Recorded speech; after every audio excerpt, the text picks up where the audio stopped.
Hello dear student, welcome back to our channel R K Centre. दोस्तों, आज का classes आप लोगों के लिए बहुत ही आवश्यक होने वाला है, क्योंकि आज के क्लास में हम लोग जानने वाले हैं MJ6 हिंदी सेमेस्टर 4 के जितने भी VBI क्वेश्चन हैं, सारे के सारे VBI क्वेश्चन को एक ही वीडियो में हम लोग डील करने वाले हैं। ठीक है, मात्र आपको 5 से 6 वीडियोस देखने हैं, मीन्स 5 से 6 क्वेश्चन पढ़ना है और आपका मेजर 6 पूरा कंप्लीट हो जाएगा। इतना ही क्वेश्चन से आपके क्वेश्चन एग्जामिनेशन में आएंगे, इससे बाहर एक भी प्रश्न आपका जाने वाला नहीं है। तो सबसे पहला प्रश्न जो आपको पढ़ना है वो पढ़ना है हिंदी नाटक के उद्भव एवं विकास। क्या पढ़ना है?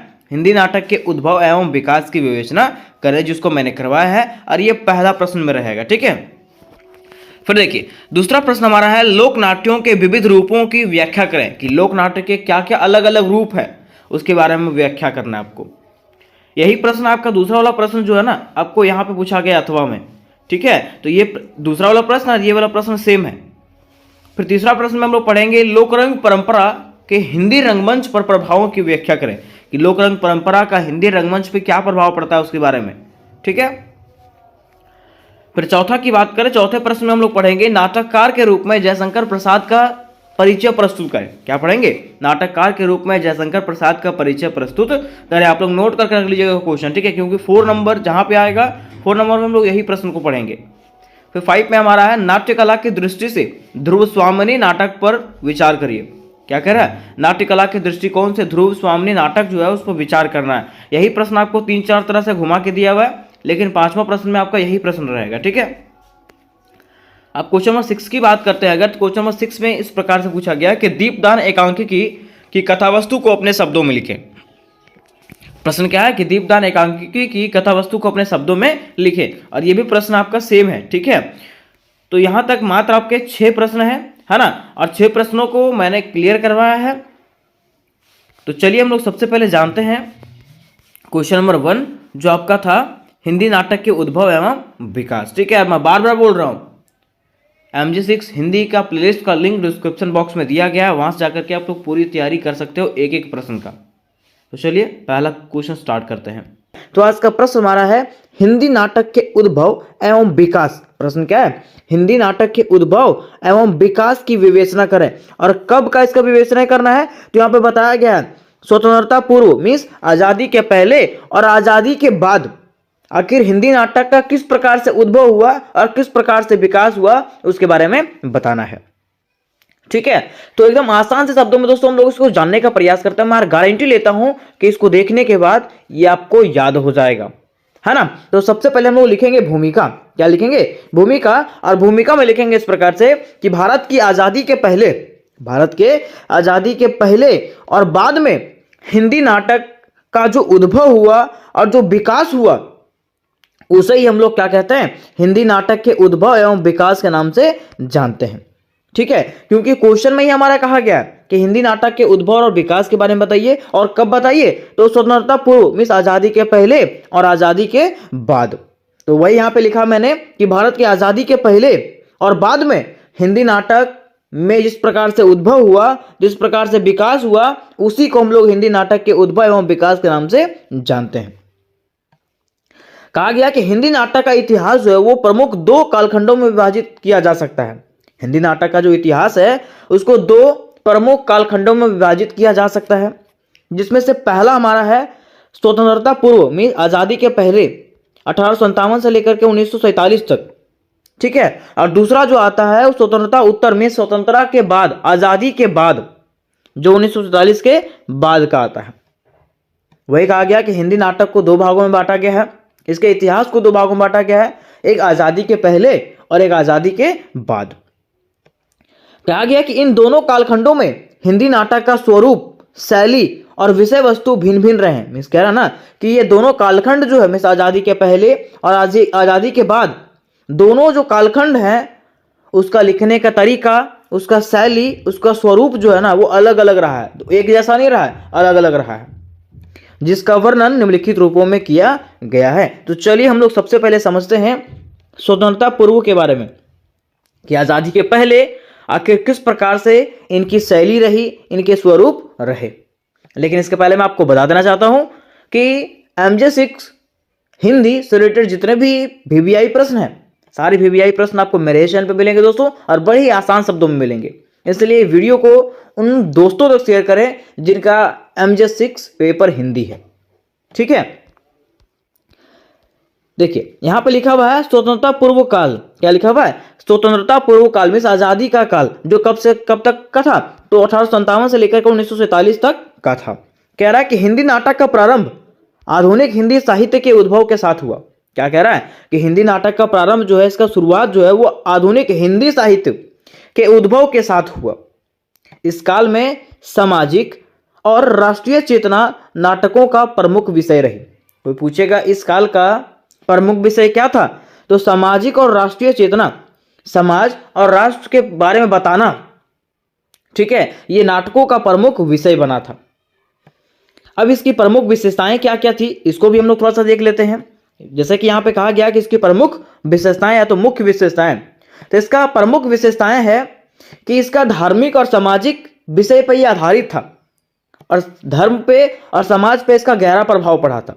तो वह यहाँ पे पॉइंट नंबर 1 में लिखेंगे धार्मिक और सामाजिक विषयों पर प्रभाव। कहा गया कि आरंभिक हिंदी नाटक पौराणिक कथाओं और धार्मिक ग्रंथों पर आधारित था। मीन्स पहले का जो आरंभिक हिंदी नाटक, मतलब हिंदी नाटक का जो शुरुआत हुआ था, वो पौराणिक कथाओं, पुरानी कथाओं, ठीक है, और धार्मिक ग्रंथों पर ही आधारित था। ठीक। दूसरा कह रहा है कि पश्चिमी नाटकों शैली का प्रभाव, इसमें पश्चिमी नाटक शैली का भी प्रभाव पड़ा था। कैसे? कह रहा है कि अंग्रेजी साहित्य और यूरोपीय रंगमंच के प्रभाव से हिंदी नाटक को नई दिशा मिला। मिस अंग्रेज के जो साहित्य थे और यूरोपीय देशों का जो रंगमंच रहा था, उसका प्रभाव जो है हिंदी नाटक को एक नया दिशा दिया। फिर आगे कह रहा है कि भाषा का रूप, इसमें भाषा का रूप क्या था? तो कह रहा है कि इस समय की भाषा सरल और सुसंस्कृत खड़ी भाषा थी। मीन्स इस समय का जो भाषा था एकदम कैसा था? सरल, मीन्स आसान था, और संस्कृत खड़ी भाषा उसमें बोली जाती थी। कह रहा है कि उस समय जो नाटक था उसमें राष्ट्रीयता का भाव था, राष्ट्रीयता का भावना था। नाटक स्वतंत्रता संग्राम में जन जागृति के माध्यम बना। ठीक है, ये जो नाटक रहा वो क्या रहा था? हमारे स्वतंत्रता संग्राम के लिए, आजादी के संग्राम के लिए क्या बना? एक माध्यम बना, लोगों को जागृत करने का एक माध्यम बना। तो यहां तो दोस्तों हम लोगों ने इसके महत्वपूर्ण विशेषताओं को देख लिया। अब हम लोग समझेंगे इसके चरणों के बारे में कि आखिर किस किस प्रकार से इसका विकास हुआ और उद्भव हुआ था। तो इसका देखिए, इसका प्रारंभिक चरण जो माना जाता है वो 1857 से 1900 ईस्वी के बीच में माना जाता है। कहा गया कि हिंदी नाटक का आरंभ जो है भारतेंदु हरिश्चंद्र के कार्यों से माना जाता है। क्या कहा गया? कि हिंदी नाटक का आरंभ जो है वो किससे माना गया? तो भारतेंदु हरिश्चंद्र के कार्यों से माना जाता है। भारतेंदु हरिश्चंद्र जो 1850 से लेकर के 1885 को हिंदी नाटक का जनक कहा जाता है। मीन्स कह सकते हैं कि भारतेंदु हरिश्चंद्र को जो है ना हिंदी नाटक का जनक कहा जाता है, जिनका शासन काल कह सकते हैं, जिनका जीवन काल कह सकते हैं 1850 से लेकर के 1885 तक रहा था। कह रहा है कि उनके प्रमुख नाटक है, उनके प्रमुख नाटक कौन कौन से हैं? तो पहला है अंधेर नगरी। क्या है? अंधेर नगरी, जो समाज पर व्यंग बताया गया था, समाज के बारे में बताया गया था, है ना।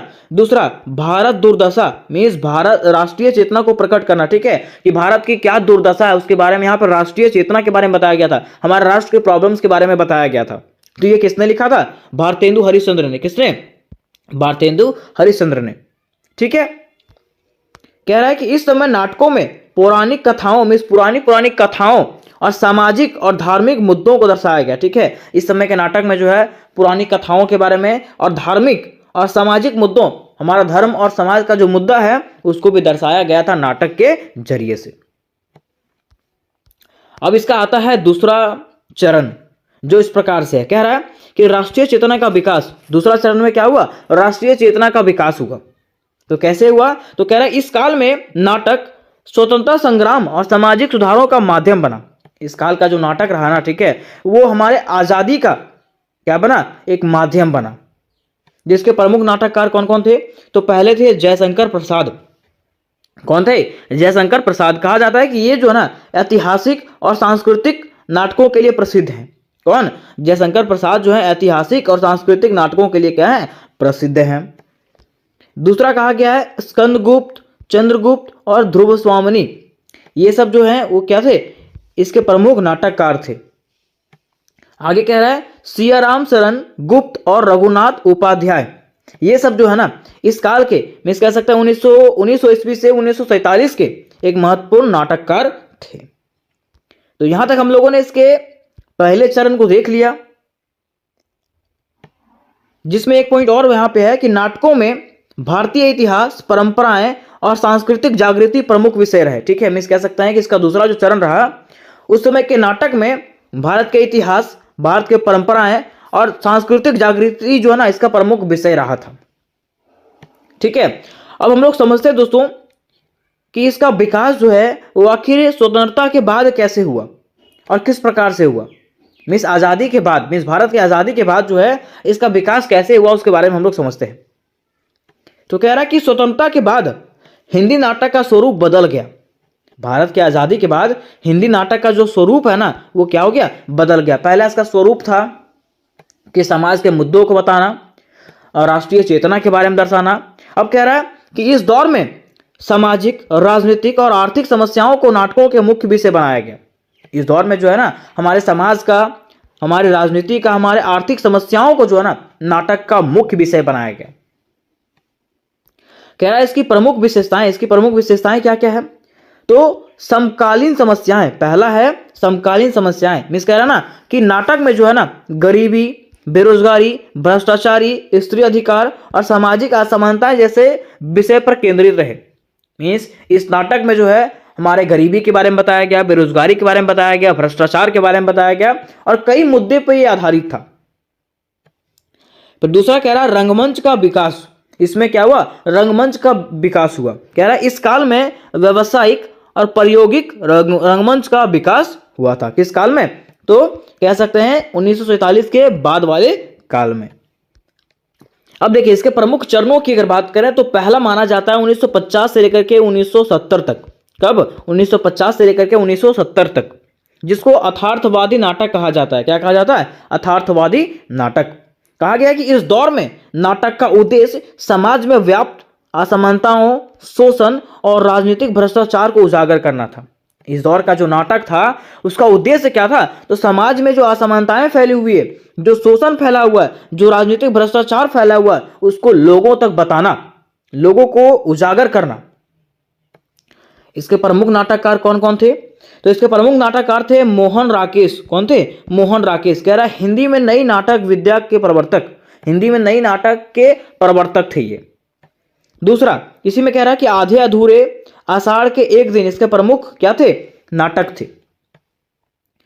इसके दूसरे जो नाटककार थे वो थे धर्मवीर भारती। कौन थे, धर्मवीर भारती, जिन्होंने किसका रचना किया था, तो अंधा युग का, किसका, अंधा युग का रचना किया था। तो ये जो है इसका पहला चरण माना जाता है। फिर देखिए इसके दूसरे चरण की अगर बात करते हैं तो इसका दूसरा चरण माना जाता है आधुनिक हिंदी नाटक। किसको, आधुनिक हिंदी नाटक, जो 1970 के बाद आया। कब आया, 1970 के बाद। कहा गया कि आधुनिक हिंदी नाटक का 1970 के बाद का समय सामाजिक, राजनीतिक और सांस्कृतिक परिवर्तनों का दौर रहा। मीन्स आधुनिक हिंदी नाटक की बात करें तो 1970 के बाद इसका जो विषय रहा वो सामाजिक, राजनीतिक और सांस्कृतिक परिवर्तनों का दौर रहा था। कह रहा इस समय नाटक ने पारंपरिक रूपों से हट करके नए प्रयोगों और मुद्दों को अपनाया। क्या कह रहा है कि इस समय नाटक ने क्या किया, उसका जो परंपरा था उससे हट करके नाटक को एक नया रूप दिया। तो आइए हम लोग इसको आसान शब्दों में समझने का प्रयास करते हैं। देखिए इसका पहला मुद्दा क्या था, सामाजिक मुद्दा पर जोर। इसने क्या किया, सामाजिक मुद्दों पर जोर दिया। कैसे, तो कहा जाता है कि 1970 के बाद हिंदी नाटकों में समाज की समस्याओं को दिखाने पर जोर दिया गया। 1970 के बाद क्या हुआ, हिंदी नाटकों में जो है समाज की समस्याओं को दिखाया गया। उसके साथ साथ गरीबी, बेरोजगारी, शोषण, महिला अधिकार और जाति भेदभाव जैसे मुद्दे प्रमुख रूप से उठाए गए। कब, 1970 के बाद। फिर कह रहा है दूसरा, इसके प्रमुख नाटककार कौन कौन थे, तो इसके प्रमुख नाटककार की अगर बात करें तो पहले हैं मोहन राकेश। कौन है, मोहन राकेश। कहा जाता है कि उनके नाटक अर्थार्थ को छूते हैं और व्यक्ति के आंतरिक द्वंद्व को दर्शाते हैं। ठीक है, उनका जो नाटक है ना वो व्यक्तियों के बारे में बताते हैं कि हमारा समाज कैसा है, हमारा समाज की स्थिति कैसा है, उसके बारे में बताया जाता है। फिर दूसरे हैं धर्मवीर भारती। कौन है? धर्मवीर भारती। कहा जाता है कि उनके नाटकों में मानवीय संवेदना और सामाजिक बंधनों की झलक मिलती है। मीन्स उनका जो नाटक है वो मानव के प्रॉब्लम्स, मानव की समस्याएं और सामाजिक बंधन, कि हमारे समाज में किस प्रकार का बंधन है, उसके बारे में बताया गया है। फिर तीसरे हैं गिरीश कर्नाड। कौन है? गिरीश कर्नाड। कहा जाता है कि हालांकि मुख्य रूप से कन्नड़ में लिखते थे, ये जो है ना मुख्य रूप से कौन सी भाषा में लिखते थे? तो कन्नड़ भाषा में लिखते थे, लेकिन हिंदी नाटक में उनका योगदान जो है वो सराहनीय रहा है। किनका?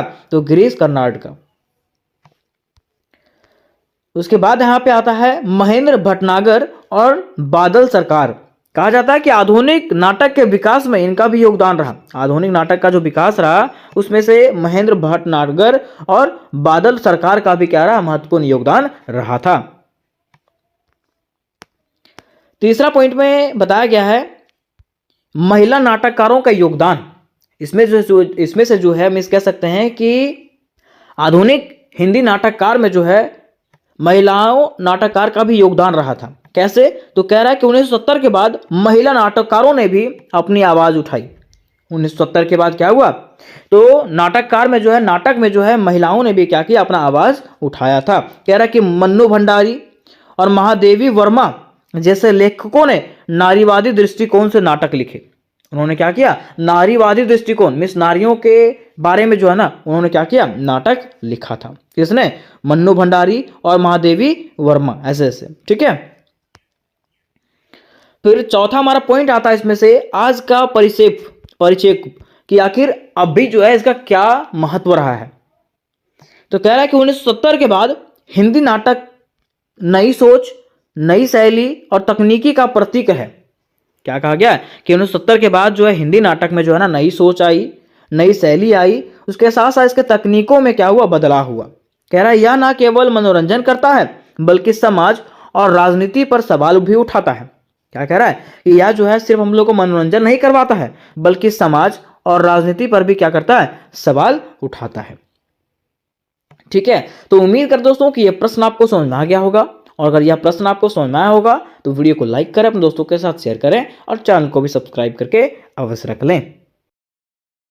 तो आज का प्रश्न हमारा है लोक नाट्यों के विविध रूपों की व्याख्या करें। प्रश्न क्या है? कि लोक नाट्यों के विविध रूपों, विविध मतलब समझते हैं अलग अलग रूपों का क्या करना है? व्याख्या करना है। कि बताइए कि आखिर लोक नाट्यों का कौन सा रूप होता है, उसके बारे में बताना है। तो सबसे पहले दोस्तों हम लोग यहाँ पे ये समझेंगे कि आखिर लोक नाटक मतलब क्या होता है। लोक नाट्य या तो लोक नाटक का मतलब क्या होता है, क्योंकि अगर लोक नाटक को नहीं जानेंगे तो इसके विविध रूपों को कहां से जान पाएंगे, है ना। तो सबसे पहले हम लोग समझते हैं कि लोक नाटक का मतलब क्या होता है। तो जहां भी दोस्तों आपको दिखे क्या लोक नाट्य, आपको सीधा समझना है लोक नाट्य का मतलब होता है हमारे परंपरा पे आधारित नाटक। लोक नाटक मतलब क्या होता है? हमारे परंपराओं पे आधारित नाटक को हम लोग क्या कहते हैं? लोक नाटक कहते हैं। क्या कहते हैं? लोक नाटक। ठीक है। तो सबसे पहले आपको यही लिखना है लोक नाटक क्या है ना। या तो लोक नाटक का अर्थ, और लिखना इस प्रकार से है कि लोक नाटक का अर्थ होता है लोक परंपरा पर आधारित नाटक या नाट्य शैली में से हमारे परंपराओं पर आधारित जो नाटक होते हैं उसको हम लोग क्या कहते हैं? लोक नाटक कहते हैं। आगे कह रहा है कि यह एक ऐसी नाटकीय प्रस्तुति होती है जो किसी क्षेत्र की संस्कृति, परंपरा, भाषा और लोक जीवन को दर्शाती है। क्या कह रहा है? यह एक ऐसा नाटक होता है जो क्या करता है? कोई क्षेत्र के संस्कृति को दर्शाता है कि आखिर वो क्षेत्र का संस्कृति कैसा है, वहाँ का परंपरा कैसा है वो दिखाता है, वहाँ का भाषा कैसा है उसके बारे में बताता है, और वहाँ का लोक जीवन, वहाँ का लोग किस प्रकार से जीवन यापन करते हैं उस चीज़ को दर्शाया जाता है। किसमें? लोक नाटक में, है ना। कह रहा है कि इसमें गीत, संगीत, नृत्य, हास्य और संवाद का उपयोग करके लोगों को जो है ना मनोरंजन और सामाजिक संदेश दिया जाता है। क्या कह रहा है? ये जो नाटक होता है उसमें से गीत भी गाया जाता है, संगीत भी किया जाता है, नृत्य भी किया जाता है, और हास्य मतलब मनोरंजन का भी साधन उसमें दिया जाता है। उसके साथ साथ इसमें जो है ना समाज के लोगों को संदेश भी दिया जाता है। ठीक है। आगे कह रहा है कि यह जो है आमतौर पर गांवों और मेलों में प्रस्तुत किया जाता है। यह जो नाटक है वो कहाँ प्रस्तुत किया जाता है, मतलब कहाँ लगाया जाता है? तो अधिकतर जो है गाँवों में लगाया जाता है, और मेला में, जब मेला लगता है तो उसमें भी प्रोग्राम होता है इस चीज़ का। आगे कह रहा है कि यह जो है स्थानीय लोगों के लिए मनोरंजन का मुख्य साधन है। यह जो है वहाँ के स्थानीय लोगों के लिए मनोरंजन का जो है ना सबसे मुख्य साधन होता था पहले। अब ये सब में ज़्यादा लोग इंटरेस्ट लेते नहीं है। दूसरा कह रहा है कि लोक नाट्य भारतीय संस्कृति का एक महत्वपूर्ण अंग है। क्या कह रहा है कि लोक नाट्य जो है ना वो हमारे भारतीय संस्कृति का क्या है, एक महत्वपूर्ण अंग है, जो उनके क्षेत्रीय, सांस्कृतिक और धार्मिक प्रभावों का आधार पर भिन्न होते हैं। क्या कह रहा है कि जो उनके क्षेत्रीय आधार पे, संस्कृत के आधार पे, मतलब उनके सांस्कृतिक के आधार पे और उनके धर्म के आधार पे क्या होता है, अलग अलग होते हैं। कह रहा है आइए इनके प्रमुख रूपों की व्याख्या करें। तो चलिए हम लोग जानते हैं कि इसके आखिर प्रमुख रूप क्या क्या है। तो देखिए हमारे भारत की अगर बात करें तो हमारे भारत का जो मुख्य लोक नाटक है उसके बारे में यहाँ पे बताया जा रहा है। तो पहला उसमें से हमारा है नौटंकी। क्या है, नौटंकी। ठीक है, जैसे कभी लड़ाई झगड़ा होता है तो कोई नहीं पढ़ता है बच्चा तो कहता है ना कि रे बाबू नौटंकी मत करो। ठीक है, तो नौटंकी ये भी क्या है, नाटक का एक अर्थ है, नाटक का एक रूप है, जो कहाँ पे होता है, तो उत्तर भारत में अत्यधिक होता है। कहाँ पे, उत्तर भारत में अत्यधिक होता है। इसका क्षेत्र जो है, मुख्य क्षेत्र कौन सा है, तो उत्तर प्रदेश है, राजस्थान है और हरियाणा। कोई पूछेगा नौटंकी का जो प्रमुख क्षेत्र है वो कौन सा है, उत्तर प्रदेश, राजस्थान और हरियाणा। कह रहा है कि यह जो है उत्तर भारत का एक लोकप्रिय लोक नाटक है। क्या, यह उत्तर भारत का क्या है, एक लोकप्रिय मीन्स फेमस लोक नाटक है, जिसमें गीत, नृत्य, संवाद के माध्यम से कथा प्रस्तुति की जाती है। ठीक है, जिसमें जो है ना गीत मतलब समझते हैं, गाना भी गाया जाता है, नाच भी किया जाता है और संवाद बातचीत के माध्यम से जो है ना ये कथा को, ये कहानी को जो है बताया जाता है। कह रहा है इसके कहानी अक्सर धार्मिक, ऐतिहासिक और रोमांचक होती है। ठीक है, इसका जो कहानी होता है ना हमें अधिकतर जो है धर्म पे आधारित होता है, हमारे इतिहास पे आधारित होता है, रोमांचक मतलब इंटरेस्टिंग होता है। फिर कह रहा है इसमें हारमोनियम, ढोलक और झांझ जैसे वाद्य यंत्र इसका अभिन्न हिस्सा है। ठीक है, कि जब ये नाटक किया जाता है उसमें हारमोनियम भी बजाया जाता है, ढोलक भी बजाया जाता है और झांझ वगैरह जो होता है वो सब जो है ना, ये सब वाद्य यंत्र जो है इसका प्रमुख अंग होता है, उसमें से इसका उपयोग किया जाता है। ठीक है,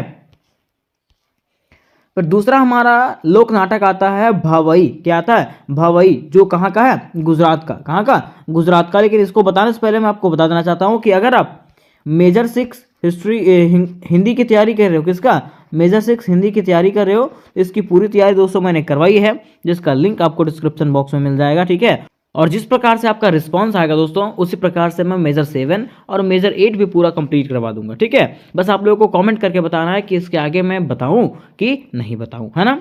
आगे कह रहा है दूसरा हमारा था भवई। क्या है, भवई, जो मुख्य रूप से कहाँ पे है, तो गुजरात के लिए, गुजरात के लिए फेमस है ना। कह रहा है कि यह नाटक शैली हंसी, ठिठोली और व्यंग के माध्यम से सामाजिक समस्याओं पर ध्यान आकर्षित कराती है। क्या कह रहा है, यह जो नाटक है इसमें से हंसी वाली बातें कही जाती है ना, जो इसके माध्यम से समाज के समस्याओं पर जो है ना क्या बात करती है, ध्यान आकर्षित कराती है, समाज के समस्याओं के बारे में बताती है।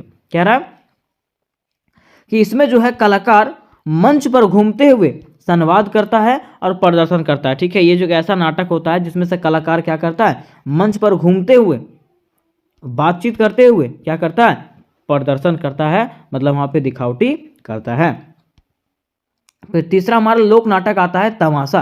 क्या आता है, तमाशा। कहीं लड़ाई झगड़ा होता है तो नहीं देखते हैं, बोलता है अरे बाबू तमाशा मत करें। हाँ, ठीक है, मतलब ये जो है कहाँ का फेमस है, तो महाराष्ट्र का फेमस है। कह रहा है कि यह नाट्य रूप लोकगीत, नृत्य और नाटक का मिश्रण है। यह जो नाट्य है, यह जो नाटक है वो लोकगीत, नृत्य और नाटक का क्या है, मिश्रण है, मिला करके बनाया गया है ना।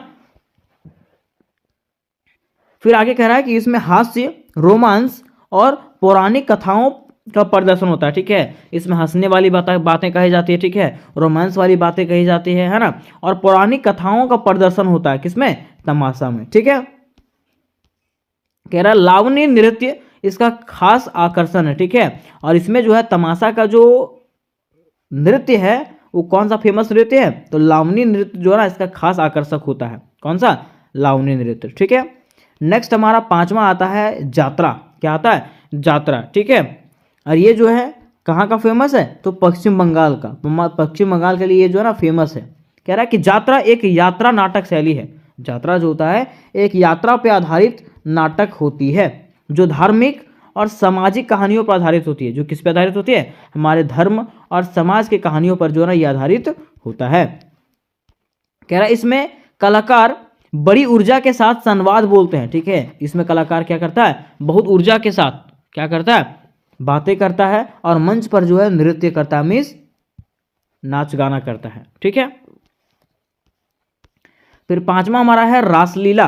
क्या है, रासलीला। कह रहा है रासलीला जो है वो सबसे फेमस जो है वो कहाँ का है, उत्तर भारत के लिए। और उत्तर भारत के लिए कौन से क्षेत्र हैं, तो उत्तर प्रदेश हो गया, मथुरा हो गया और वृंदावन। क्या क्या, उत्तर प्रदेश, मथुरा और वृंदावन। कह रहा है कि यह जो है भगवान कृष्ण के जीवन और उसकी लीलाओं पर आधारित होता है। ठीक है, रासलीला जो किया जाता है वो किसके जीवन पर आधारित है, ये तो भगवान कृष्ण के जीवन पर आधारित है। ये कह रहा है कि भक्ति और प्रेम से परिपूर्ण यह नाटक रूप गाने और नृत्य के माध्यम से कथा कहता है। ठीक है, इस कह रहा है कि भक्ति और प्रेम से परिपूर्ण यह नाटक जो है ना, गाने मीन्स गीत के रूप में और नृत्य के माध्यम से इसमें से कथा कहा जाता है, कहानी कहा जाता है। मीन्स सीधा समझिएगा कि इसमें से जो है भगवान कृष्ण के जीवन के बारे में बताया जाता है, उनकी लीलाओं के बारे में बताया गया है। कह रहा है इसकी उद्देश्य की बात करें तो उसका उद्देश्य में बताया गया है कि धार्मिक भावना प्रकट करना, इसमें धर्म के बारे में बताना। ठीक है, और भक्ति भावना, ठीक है, किस प्रकार से लोग उसके लिए भक्ति रखते हैं उसके बारे में बताना। फिर छठा जो लोक नृत्य है वो हमारा है यक्षगान। क्या है, यक्षगान, जो कहाँ का फेमस है, कर्नाटक का। कहाँ का, कर्नाटक का। कह रहा है कि यह एक रंगीन और संगीत प्रधान लोक नृत्य शैली है।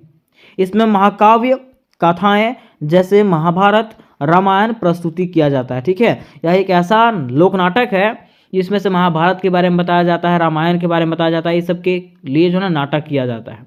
ठीक है, उसको हम लोग यक्षगान कहते हैं, जो सबसे फेमस कहाँ के लिए, कर्नाटक के लिए। कह रहा है कि कलाकार मुखौटा और रंग बिरंगे परिधानों में मंच पर आते हैं। ठीक है, इसमें जो कलाकार आते हैं वो मुखौटा पहन के आते हैं, मतलब उनका फेस दिखता नहीं है, और वो रंग बिरंगे परिधान मतलब कपड़े पहन करके आते हैं।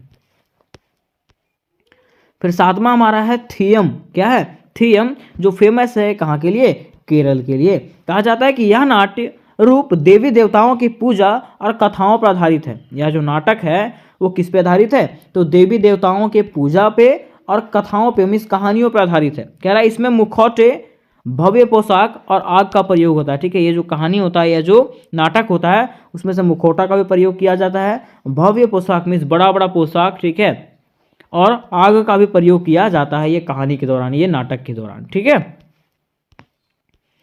फिर आठवां हमारा है स्वांग। क्या है, स्वांग, जो कहाँ के लिए फेमस है, हरियाणा और राजस्थान के लिए। कह रहा है कि यह जो है हास्य प्रधान नाटक रूप है, ये जो है बहुत मनोरंजन वाला क्या है, नाटक है। कह रहा है जिसमें स्थानीय कहानी और सामाजिक मुद्दे शामिल होते हैं, जिसमें से हमारे स्थानीय मतलब हमारे क्षेत्र के कहानियों के बारे में बताया जाता है और समाज के मुद्दों के बारे में इसमें से बताया जाता है। किसमें, स्वांग में। कह रहा है इसमें नृत्य, संवाद और गायन का मेल होता है। इसमें जो है ना लोग नाचते भी हैं, बातचीत भी करते हैं और गीत भी गाते हैं, सब चीज इसमें शामिल होता है। किसमें, स्वांग में।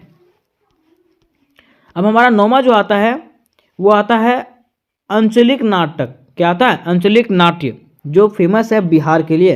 कह रहा है कि यह नाटक स्थानीय भाषा और बोलियों में सामाजिक और धार्मिक कहानियों को प्रस्तुत करता है। ठीक है, ये नाटक क्या करता है, तो हमारे स्थानीय भाषा जो हम लोग बोलते हैं वही भाषा और बोली में क्या करता है, तो धार्मिक कहानियों को बताता है, सामाजिक कहानियों को बताता है।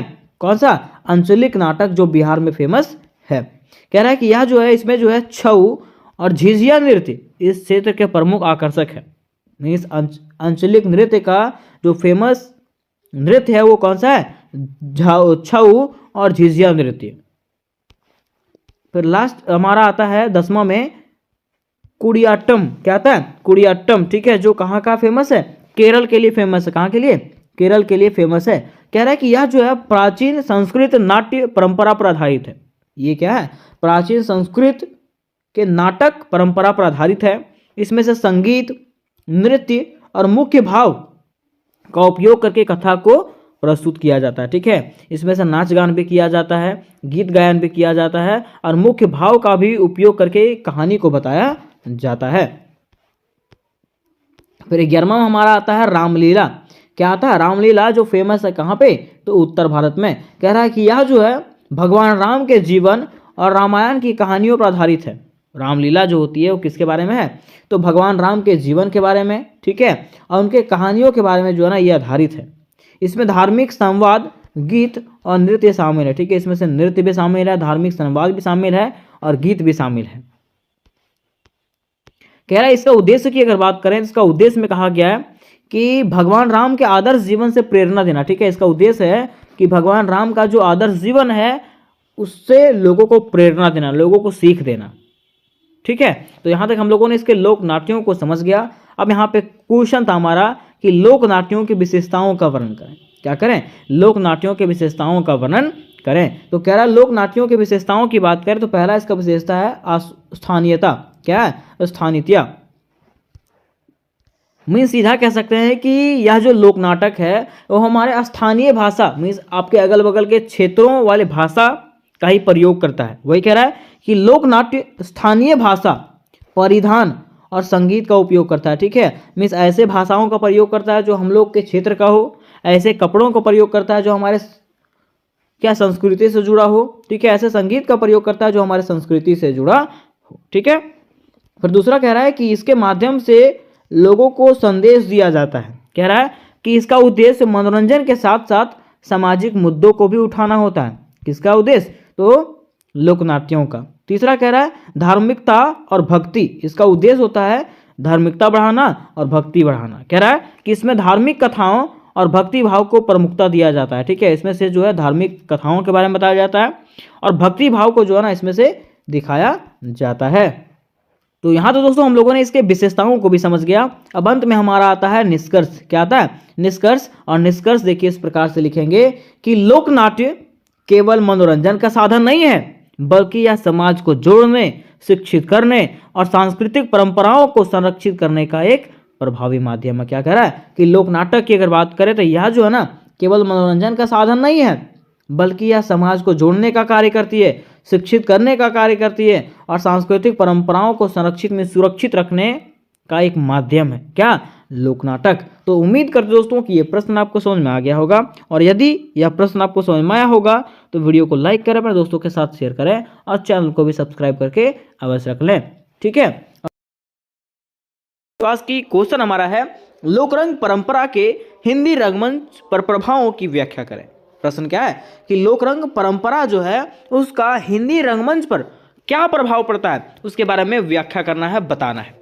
तो सबसे पहले दोस्तों हम लोग को यह समझना पड़ेगा कि आखिर लोकरंग परंपरा क्या है, उसके साथ साथ हम लोग को हिंदी रंगमंच के बारे में जानना पड़ेगा। और जब हम लोग इसके बारे में जानेंगे ना तभी हम लोग समझ पाएंगे कि आखिर लोकरंग परंपरा पर हिंदी रंगमंच का क्या प्रभाव पड़ा है। तो सबसे पहले देखिए दोस्तों, अगर हम लोग बात करते हैं लोकरंग परंपरा का, किसका, लोकरंग परंपरा का, तो एकदम आसान शब्दों में मैं आपको बता देना चाहता हूं कि लोकरंग परंपरा का अर्थ होता है लोगों का परंपरा, लोगों का परंपरा या तो लोगों का रीति रिवाज, है ना। और हिंदी रंगमंच का मतलब होता है हिंदी भाषा में प्रयोग किए गए नाटकों में, नाटक जो लिखा जाता है हिंदी भाषा में उसको हम लोग क्या कहते हैं, हिंदी रंगमंच। अर्थात सबसे पहले लिखेंगे हम लोग परिचय। क्या लिखेंगे, परिचय। और परिचय में लिखेंगे इस प्रकार से कि लोक परंपरा का अर्थ है लोगों की परंपरा या तो रीति रिवाज, ठीक है, तथा हिंदी रंगमंच का अर्थ है हिंदी भाषा में प्रस्तुत किए जाने वाले नाटकों और नाट्य प्रस्तुतियों की कला। मीन्स हिंदी रंगमंच का अर्थ क्या होता है, तो हिंदी भाषा में जो नाटक लिखे जाते हैं और नाटक प्रस्तुत किए जाते हैं उसी को हम लोग हिंदी रंगमंच कहते हैं। अर्थात हम लोग कह सकते हैं कि हिंदी भाषा के नाटकों के माध्यम से, किसके, हिंदी भाषा के नाटकों के माध्यम से लोगों के रीति रिवाज को उजागर करना, लोगों के रीति रिवाज और परंपरा को दिखाना ही क्या कहलाता है, तो लोक परंपरा कहलाता है, ठीक है। और यही इसका असली उद्देश्य होता है। आगे लिखेंगे कि लोक परंपरा का हिंदी रंगमंच पर बहुत गहरा प्रभाव पड़ा है। लोकरंग परंपरा का हिंदी रंगमंच पे जो है ना बहुत गहरा प्रभाव पड़ा है। लोकरंग परंपरा से तात्पर्य है लोक नाटकों, गीतों, नृत्यों और कहानियों की परंपरा। लोकरंग परंपरा का क्या अर्थ है, तो लोकरंग परंपरा का अर्थ होता है लोगों का नाटक, लोक नाटक, ठीक है, गीत जो हम लोग का परंपरा वाला गीत है, नृत्य, कहानियों की परंपरा, ठीक है, यही अर्थ होता है लोकरंग परंपरा का। कह रहा है कि जो स्थानीय समाज और संस्कृतियों के बीच विकसित हुआ। जो कहाँ विकसित हुआ? तो स्थानीय समाज, वहाँ के समाज में और वहाँ के संस्कृतियों में विकसित हुआ। मैं सीधा समझिएगा कि मान लीजिए हम ही हैं, तो हमारे समाज में जिस प्रकार के नाटक लिखे जाते हैं, जिस प्रकार के गीत गाए जाते हैं, जिस प्रकार के नृत्य किए जाते हैं, जिस प्रकार की कहानियों की परंपरा है, उसी को हम लोग लोकरंग परंपरा कहेंगे। क्या कहेंगे? लोकरंग परंपरा कहेंगे। आगे लिखेंगे कि इसमें स्थानीय बोलियों, रीति रिवाज और उत्सवों का समावेश होता है। इसमें क्या होता है? स्थानीय बोलियों, स्थानीय बोली मतलब समझते हैं, जो हम लोग बोलते हैं, रीति रिवाज, हम लोगों का रीति रिवाज, और उत्सवों, जो हम लोग फेस्टिवल्स मनाते हैं, उस सारा का समावेश होता है, सारा का मिलन होता है इसमें, जो समाज के दैनिक जीवन को दर्शाते हैं। जो क्या करता है? समाज के दैनिक जीवन को दर्शाता है। कह रहा है कि जिसका विस्तार पूर्वक वर्णन निम्नलिखित रूपों में किया गया है। इसका विस्तार पूर्वक वर्णन जो है ना, निम्नलिखित रूपों में किया गया है। तो चलिए हम लोग जानते हैं कि आखिर इसका कैसे विस्तार पूर्वक वर्णन हम लोग करेंगे। लिखा पहला इसका वर्णन है कहानी और विषय वस्तु। पहला हम लोग जानेंगे इसकी कहानी को और विषय वस्तु की, आखिर किस प्रकार की इसकी कहानी होती थी और इसका विषय वस्तु क्या होता था। तो लिखेंगे कि लोकरंग में आमतौर पर किसानों, मजदूरों और गांव के लोगों की समस्याएं, संघर्ष और जीवन से जुड़ी कहानियों को दिखाया जाता है। क्या कह रहा है? लोकरंग परंपरा में जो है ना, आमतौर पर किसानों के बारे में बताया जाता है, मजदूरों के बारे में और गांव के जुड़े हुए समस्याओं के बारे में, संघर्ष के बारे में और जीवन से जुड़ी कहानियों के बारे में दिखाया जाता है कि गांव के लोग कैसे रहते हैं, गांव के किसानों की स्थिति क्या है, मजदूरों की स्थिति क्या है, लोगों का समस्या क्या है, लोग किस प्रकार से संघर्ष कर रहे हैं, हर चीज़ों के बारे में इसमें से बताया जाता है। कह रहा है कि हिंदी रंगमंच ने भी इन्हीं विषयों को अपनाया। हिंदी रंगमंच ने भी क्या किया? इन्हीं विषयों को अपनाया, जिससे दर्शकों को अपने जीवन की सच्चाई को देखने का मौका मिला। जिससे क्या हुआ? दर्शक जो है ना, अपने जीवन की सच्चाई को देख पाए कि आखिर हमारा जो समाज है वो किस प्रकार से जीवन जी रहा है, हमारा समाज, हमारा घर, ठीक है, हमारे किसान, हमारे मजदूर किस प्रकार के जीवन जी रहे हैं, इसके माध्यम से लोग जो है ना जान पाए। ठीक है, फिर देखिए उदाहरण के लिए अगर हम देखें तो कह रहा है कि भारतेंदु हरिश्चंद्र के नाटकों में लोक जीवन और सामाजिक सुधार की झलक दिखाई देती है। भारतेंदु हरिश्चंद्र का जो नाटक है उसमें से लोक जीवन, मीन्स लोगों का जीवन और सामाजिक सुधार की, क्या क्या सामाजिक सुधार है उसका झलक दिखाया जाता है। ठीक है, उसके बारे में बताया जाता है। आगे कह रहा है कि हबीब तनवीर ने क्या किया? चरणदास चोर जैसे नाटकों में छत्तीसगढ़ी लोक नृत्य शैली को अपना करके लोक संस्कृति को प्रमुख स्थान दिया। मीन्स क्या किया कि यहाँ के एक लेखक है जो क्या किया? चरणदास चोर जैसे नाटकों में छत्तीसगढ़ी लोक नृत्य शैली को अपनाया। मीन्स वो छत्तीसगढ़ के थे, है ना, तो क्या किया? वहाँ के लोक नृत्य शैली को अपनाया और अपने संस्कृति को क्या दिया? प्रमुख स्थान दिया। आगे इसका दूसरा जो प्रभाव है या तो कह सकते हैं वर्णन है, वो है भाषा का प्रभाव। क्या है? भाषा का प्रभाव। कह रहा है कि लोकरंग परंपरा में क्षेत्रीय बोलियों और सरल भाषा का इस्तेमाल होता है। क्या कह रहा है कि लोकरंग परंपरा जो होता है उसमें से क्षेत्रीय बोलियों और सरल भाषा में एकदम आसान भाषा का इस्तेमाल होता है। हिंदी रंगमंच पर भी इसका प्रभाव पड़ा, और हिंदी रंगमंच पर भी क्या हुआ? इसका प्रभाव पड़ा, जहां स्थानीय बोलियों और संवादों का अधिक प्रयोग किया जा गया। क्या कह रहा है कि जहां पे स्थानीय बोलियों और संवादों का अधिक उपयोग किया गया। स्थानीय बोली मतलब है जो हम लोगों का बोली है, जिस प्रकार से हम लोग बात करते हैं, ठीक है, उसका अधिक उपयोग इसमें से किया गया है। कह रहा ताकि दर्शक सहजता से संवादों को समझ सके और उनसे जुड़ाव महसूस हो सके। और इसका उपयोग इसलिए किया गया ताकि दर्शक जो है, देखने वाला जो है, हम लोगों के भाषा को आसानी से समझ जाए, हम लोगों के बातों को आसानी से समझ जाए। ठीक है, और वे हमसे जुड़ा हुआ महसूस करें कि उनको लगेगा कि नहीं, कहीं ना कहीं ये भी जो है हमसे जुड़े हुए हैं। फिर तीसरा इसका वर्णन है लोकगीत और संगीत। इसमें से जो है ना लोकगीतों और संगीतों का भी समावेश होता है। कैसे? तो कह रहा है कि लोक नाटकों में गीत संगीत का बड़ा महत्व होता है। लोक नाटक जो होता है उसमें से गीत संगीत का महत्व होता है। हिंदी रंगमंच में भी इस परंपरा को अपनाया गया, और हिंदी रंगमंच ने भी क्या किया? इस परंपरा को अपनाया। कह रहा है जहां कहानियों के बीच में लोकगीत और संगीत का समावेश होता है। जहाँ पे क्या होता है? कहानियों के बीच में लोकगीत भी गाया जाता है। हम इस कह सकते हैं कि हिंदी नाटक जो है उसमें भी क्या होता है? तो लोकगीत गाया जाता है और संगीत का समावेश होता है, मिलन होता है। और यह ना सिर्फ कहानी को प्रभावी बनाता है बल्कि दर्शकों का मनोरंजन भी करता है। ठीक है, ये जो है ना, जब मान लीजिए अगर कोई मूवी देखते हैं, मूवी में अगर गाना आता है, ठीक है, तो वो क्या करता है, इंटरेस्ट और बढ़ा देता है। तो वही कह रहा है कि यह कहानी को सिर्फ प्रभावी ही नहीं बनाता है बल्कि दर्शकों को मनोरंजन भी करवाता है, मीन्स इंटरेस्ट भी दिलाता है। ठीक है, आगे चौथा इसका जो वर्णन है वो है पात्रों के चरित्र चित्रण में योगदान, कि आखिर इसके जो पात्र होते हैं वो किस प्रकार से अपना योगदान देते हैं। तो कह रहा है कि लोकरंग परंपरा के पात्र गहरे मानवीय और सामाजिक संदर्भ से जुड़े हुए होते हैं। लोकरंग परंपरा के जो पात्र हैं, में जो कैरेक्टर्स हैं, वे मानवीय और सामाजिक संदर्भों से जुड़े हुए होते हैं। हिंदी रंगमंच ने इसी परंपरा को अपना करके अपने नाट्य कला को समृद्ध किया। उसके साथ साथ क्या हुआ, हिंदी रंगमंच ने भी यही परंपरा को अपनाया और अपनी नाट्य कला को क्या किया, फेमस किया। ठीक है, आगे कह रहा है कि राजा, रानी, किसान, साहूकार, पंडित जैसे चरित्रों को आमजन की भावनाओं से जोड़ा गया।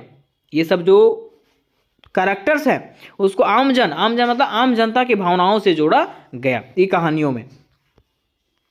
आगे कह रहा है कि व्यंग, हास्य और नाटकीयता के माध्यम से ये पात्र दर्शकों से सीधा संवाद स्थापित करते हैं। ठीक है, कि मान लीजिए व्यंग मतलब क्या होता है, नाटक हो गया, हास्य कविता हो गया, मीन्स हंसने वाला नाटक हो गया, है ना। और नाटकीयता के माध्यम से क्या होता है, ये पात्र जो होते हैं, जो कैरेक्टर्स होते हैं, वो दर्शकों से क्या करते हैं, सीधा संवाद करते हैं। ठीक है, मान लीजिए कोई नाटक हो रहा है तो नाटक में वहां पे लोग रहेगा कि नहीं रहेगा, और जब लोग रहेगा तो वो क्या कर सकते हैं, लोगों से संवाद कर सकते हैं, सामने से बातचीत कर सकते हैं, है ना। फिर छठा इसका जो वर्णन है उसमें कहा गया है कि नृत्य और शारीरिक भाषा, इसमें से नृत्य का भी उपयोग किया गया है और शारीरिक भाषा का भी इस्तेमाल किया गया। कैसे, तो कह रहा है कि लोकरंग परंपरा में नृत्य और शारीरिक अभिनय का विशेष महत्व होता है और हिंदी रंगमंच ने भी इस शारीरिक अभिनय और नृत्य की शैली को अपना करके अपनी प्रस्तुतियों को जीवंत और रोचक बनाया। मीन्स हमारा जो लोकरंग परंपरा है उसको पूरा का पूरा कॉपी पेस्ट कर दिया गया, किसमें, तो हिंदी रंगमंच में, है ना। सातवां कहा गया है कि समुदाय से जुड़ा, मतलब कह सकते हैं कि यह जो होता है वो हमारे समुदाय से भी जुड़ा हुआ होता है। लोकरंग परंपरा का मुख्य उद्देश्य लोगों का मनोरंजन करने के साथ साथ उन्हें शिक्षित करना और जागरूक करना होता है। ठीक है, कि जब अगर हम लोग बात करते हैं लोकरंग परंपरा का, तो इसका मुख्य उद्देश्य होता है लोगों का मनोरंजन करवाना और साथ ही साथ उन्हें शिक्षित और जागरूक करना। उसी प्रकार से हिंदी रंगमंच ने भी जो है ना, हिंदी रंगमंच पर भी इसका प्रभाव देखा गया, जहां सामाजिक मुद्दों और सुधारों को मंच के माध्यम से पेश किया गया। ठीक है, जहां पे क्या किया गया, तो सामाजिक मुद्दों को और सामाजिक सुधारों को जो है ना मंच के माध्यम से बताया गया। ठीक है, तो यहाँ तो दोस्तों हम लोगों ने ये क्वेश्चन को डिटेल से समझ गया। अब बात आती है इसका निष्कर्ष का, तो निष्कर्ष में लिखेंगे इस प्रकार से कि लोकरंग परंपरा ने हिंदी रंगमंच को सरल, जीवंत और प्रभावी बनाने में महत्वपूर्ण भूमिका निभाई। मैं कह सकते हैं कि लोकरंग परंपरा जो है उसने क्या किया, तो हिंदी रंगमंच को सरल बनाया, आसान बनाया, ठीक है, और प्रभावी बनाया, मीन्स फेमस किया। कह रहा है कि यह परंपरा न केवल नाटकों के विषयों, भाषा और प्रस्तुति शैली को प्रभावित करती है बल्कि दर्शकों के साथ उनके जुड़ाव को भी मजबूत बनाती है। ठीक है, कि यह जो परंपरा है वो सिर्फ नाटक को ही फेमस नहीं करता है, नाटक को ही बढ़िया नहीं करता है, बल्कि क्या करता है, ये दर्शकों के साथ में उसके अनुभवों को जोड़ता है। तो उम्मीद करते दोस्तों कि ये प्रश्न आपको समझ में आ गया होगा, और अगर ये प्रश्न आपको समझ में आया होगा तो वीडियो को लाइक कर, दोस्तों के साथ शेयर करें और चैनल को भी सब्सक्राइब करके अवश्य रख लें। तो आज का प्रश्न हमारा होने वाला है, नाटककार के रूप में जयशंकर प्रसाद का परिचय प्रस्तुत कीजिए। प्रश्न क्या है कि नाटककार के रूप में जयशंकर प्रसाद का परिचय प्रस्तुत करिए, कि बताइए कि आखिर किस प्रकार से जयशंकर प्रसाद एक नाटककार है ना। तो सबसे पहले दोस्तों मैं आपको बता देना चाहता हूं कि अगर बात किया जाए जयशंकर प्रसाद का, इसका जयशंकर प्रसाद की अगर बात किया जाए तो ये जो है ना हिंदी नाटक के बैकबोन के समान है। इसके हिंदी नाटक के बैकबोन मतलब जानते हैं, रीढ़ की हड्डी के समान है। बिना इनके हिंदी नाटक का विकास संभव नहीं था। ठीक है, तो चलिए सबसे पहले हम लोग समझते हैं कि आखिर जयशंकर प्रसाद कौन है, क्योंकि बिना जयशंकर प्रसाद को जाने हुए इसके जीवन परिचय के बारे में जानना कठिन होगा। इसीलिए सबसे पहले हम लोग समझेंगे इनके परिचय को। तो लिखेंगे इस प्रकार से कि जयशंकर प्रसाद का जन्म जो है ना वो 30 जनवरी 1889 ईस्वी को हुआ। ये याद रखना पड़ेगा आपको।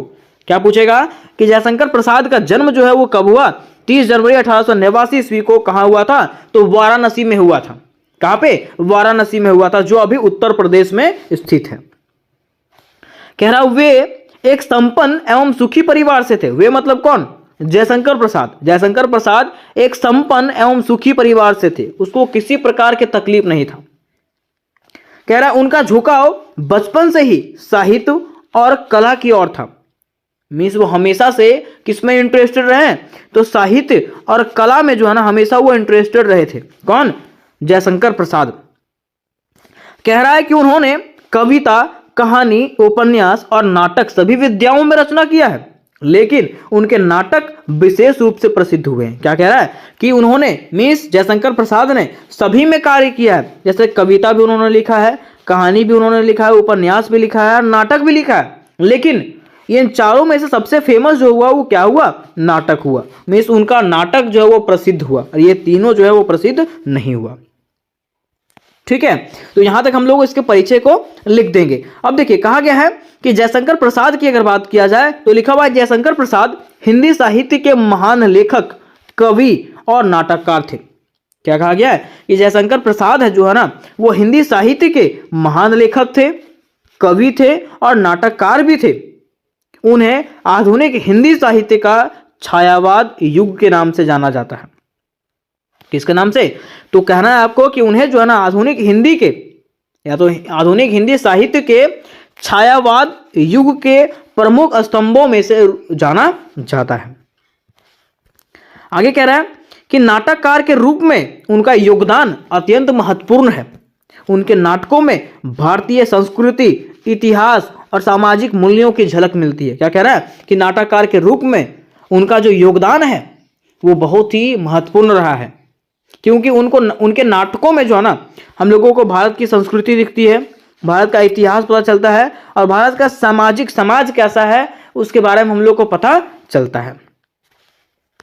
कह रहा उन्होंने भारतीय संस्कृति की महानता को दिखाते हुए देशभक्ति, मानवीय मूल्यों और नारी के सम्मान को प्रमुखता दिया। क्या कह रहा है? उन्होंने अपने नाटक के जरिए भारत के संस्कृति को दिखाया कि किस प्रकार से हमारा भारतीय संस्कृति महान है, उसके साथ साथ इन्होंने देशभक्ति का भी प्रतीक दिखाया और मानवीय मूल्यों के साथ साथ नारी का भी सम्मान किया। किन्होंने? तो जयशंकर प्रसाद ने। तो इस प्रकार से हम लोग परिचय में लिखेंगे और परिचय को समाप्त करेंगे। अब यहाँ पे बातें आती है कि उनके नाट्य कला की विशेषताएं, कि उनका जो नाटक कला था उसकी क्या क्या विशेषताएं हैं।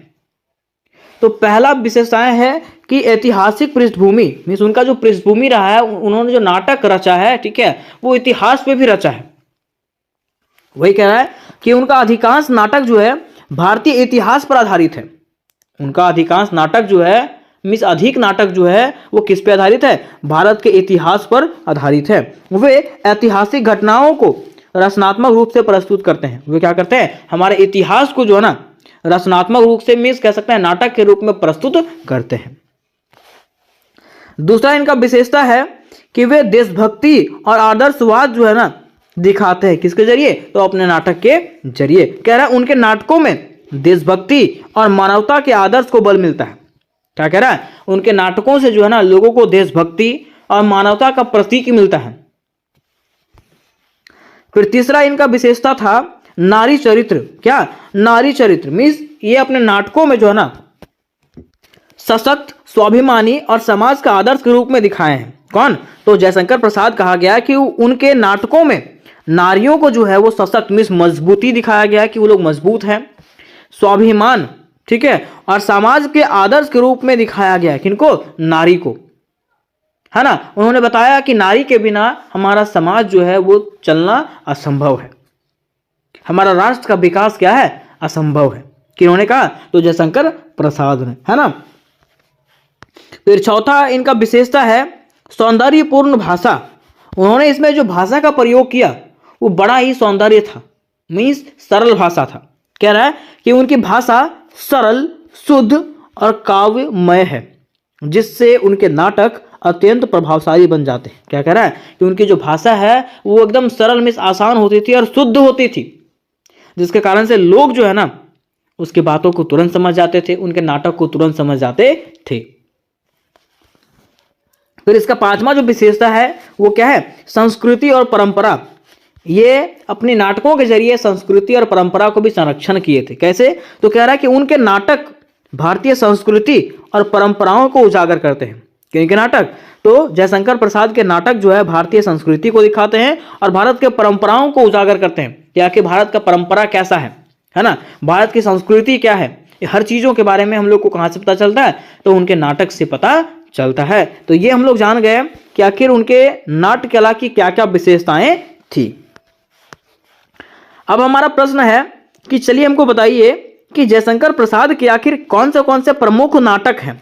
क्या बताना है कि जयशंकर प्रसाद के आखिर कौन से प्रमुख नाटक हैं। तो देखिए, पहला उन्होंने जो नाटक रचा था वो किस पे रचा था, तो स्कंदगुप्त के, मतलब प्रमुख नाटक, ठीक है। तो पहला उन्होंने स्कंदगुप्त का नाटक किया था, जिसमें कहा जाता है कि यह नाटक जो है गुप्त काल के महान योद्धा स्कंदगुप्त के जीवन पर आधारित है।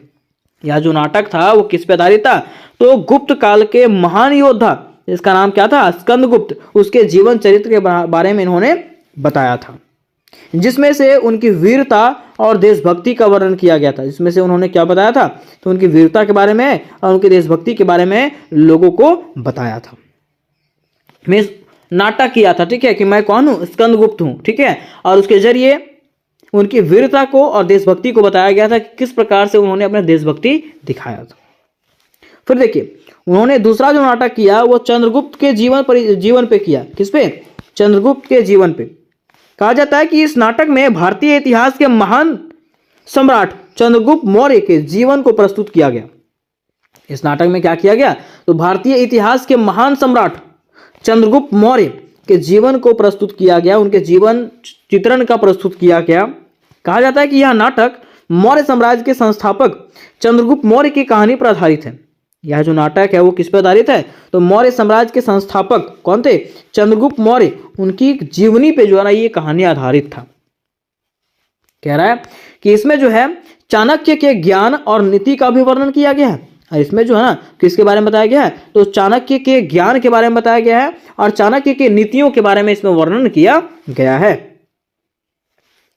फिर देखिए, इनका तीसरा जो रचना था वो किस पे था, ध्रुव स्वामिनी पे। किस पे, ध्रुव स्वामिनी। कह रहा है कि यह नाटक नारी के आत्मसम्मान और स्वाभिमान को प्रस्तुत करता है। यह जो नाटक है वो नारियों के आत्मसम्मान, इसमें बताए थे कि नारी भी जो है हम लोगों के समान है, जितना अधिकार पुरुषों का है उतना ही अधिकार स्त्रियों का भी है। इसमें नारी को एक मजबूत और आदर्श के रूप में दिखाया गया। इसमें से जो है ना नारी को एक मजबूत में सशक्त और आदर्श के रूप में दिखाया गया था। किसके कहानी में, तो जयशंकर प्रसाद के नाटक में, है ना। फिर चौथा इनका जो नाटक था वो क्या था, अजात शत्रु का नाटक था। किसका, अजात शत्रु का जीवन इन्होंने नाटक किया था जीवन पे। कह रहा है कि इस नाटक में गौतम बुद्ध के समय के समाज और राजनीति का चित्रण किया गया है। इसमें जो है किसका वर्णन किया गया है, तो गौतम बुद्ध के समय वहाँ का समाज कैसा था और वहाँ का राजनीति कैसा था उसके बारे में वर्णन किया गया है। तो यहाँ तक हम लोगों ने इसके प्रमुख नाटक को भी समझ गया। अब यहाँ पे क्वेश्चन उठता है कि बताइए कि इनके नाटक का महत्व क्या है, इनके जयशंकर प्रसाद के जो नाटक है उसका क्या महत्व है ना। तो यहाँ पे पॉइंट बनाया गया है कि इनके नाटक का महत्व, कि आखिर जयशंकर प्रसाद के नाटक का महत्व क्या है। तो कह रहा है कि जयशंकर प्रसाद के नाटक केवल मनोरंजन के साधन नहीं है, बल्कि ये समाज को दिशा देने वाले और प्रेरणा प्रदान करने वाले हैं। क्या कहा गया कि जयशंकर प्रसाद के जो नाटक हैं उसे केवल मनोरंजन ही नहीं देता है, सिर्फ एंजॉय ही नहीं करता उससे लोग, ठीक है, बल्कि ये क्या करता है, तो समाज को सही दिशा दिखाता है। जैसा कि चंद्रगुप्त मौर्य के बारे में बताया कि भारतीय इतिहास के एक क्या है, तो महत्वपूर्ण शासक थे, है ना। तो उसके जीवन के परिचय के बारे में बताया गया। तो इससे क्या होता है, लोगों को सीख मिलता है कि वो वीर योद्धा थे, तो कैसे वो कार्य करते थे, हर चीज के बारे में लोग सीखते हैं। आगे कहा गया कि इन्होंने अपने नाटक के माध्यम से साहित्य को नई ऊंचाइयों तक पहुंचाया। क्या कह रहा है कि इन्होंने अपने नाटकों के जरिए साहित्य को, मिस हिंदी साहित्य को जो है ना एक नई ऊंचाइयों तक पहुंचाया था। किसने, तो जयशंकर प्रसाद ने। कह रहा है कि उनके नाटक आज भी पाठकों और दर्शकों को आकर्षित करते हैं, कि उनका जो नाटक रहा है, जयशंकर प्रसाद का जो नाटक रहा है वो आज भी पाठकों में जो पढ़ने वाले हैं और जो दर्शक है, जो देखने वाले हैं, उसको आज भी क्या करता है, वो अट्रैक्ट करता है, मतलब आकर्षित करता है। अब अंत में आता है निष्कर्ष। क्या आता है? निष्कर्ष। और निष्कर्ष लिखना अति आवश्यक है। लेकिन इसके पहले मैं आपको बता देना चाहता हूं कि अगर आप मेजर 6 हिंदी की तैयारी कर रहे हो तो इसकी पूरी तैयारी दोस्तों मेरे चैनल पे आपको करवाया जाएगा। इसके पहले कुछ क्वेश्चन करवाए गए हैं, अगर आप लोग उसको नहीं देखे होंगे तो डिस्क्रिप्शन बॉक्स में उसका लिंक मिल जाएगा, वहां से जाकर के आप लोग उसको देख सकते हो। उसके साथ साथ ये वीडियो को अपने दोस्तों के साथ शेयर करिए ताकि इससे रिलेटेड जितने भी वीवीआई प्रश्न है उसको मैं कंप्लीट करवा दूं, ठीक है। बाकी मेजर 7 मेजर 8 की भी तैयारी आपको इस चैनल पे करवाया जाएगा, और जितने भी आपके अदर सब्जेक्ट हैं उसकी भी तैयारी आपको मेरे चैनल पे बड़े आसान शब्दों में मिलेगा। तो अंत में आपको लिखना है निष्कर्ष। क्या लिखना है? निष्कर्ष। और निष्कर्ष में लिखिएगा इस प्रकार से कि जयशंकर प्रसाद ने हिंदी नाटक को विश्व स्तरीय पहचान दिलाया। क्या कह रहा है? कि जयशंकर प्रसाद एक ऐसे व्यक्ति हैं जिन्होंने हिंदी नाटक को क्या किया? विश्व स्तर पे पहचान दिलाया, मतलब पूरा विश्व में पहचान दिलाया। उनकी रचनाएं भारतीय संस्कृति, इतिहास और साहित्य की धरोहर है। में से उनकी रचनाएं के माध्यम से हम लोगों को भारतीय संस्कृति के बारे में पता चलता है, भारतीय इतिहास के बारे में पता चलता है, भारत के साहित्य के बारे में पता चलता है। कह रहा है कि एक नाटककार के रूप में वे आज भी प्रासंगिक हैं और प्रेरणादायक हैं। मीन्स वे एक ऐसे नाटककार हैं जिनसे आज भी लोग प्रेरणा लेते हैं, सीख लेते हैं। तो उम्मीद करते दोस्तों कि यह प्रश्न आपको समझ में आ गया होगा।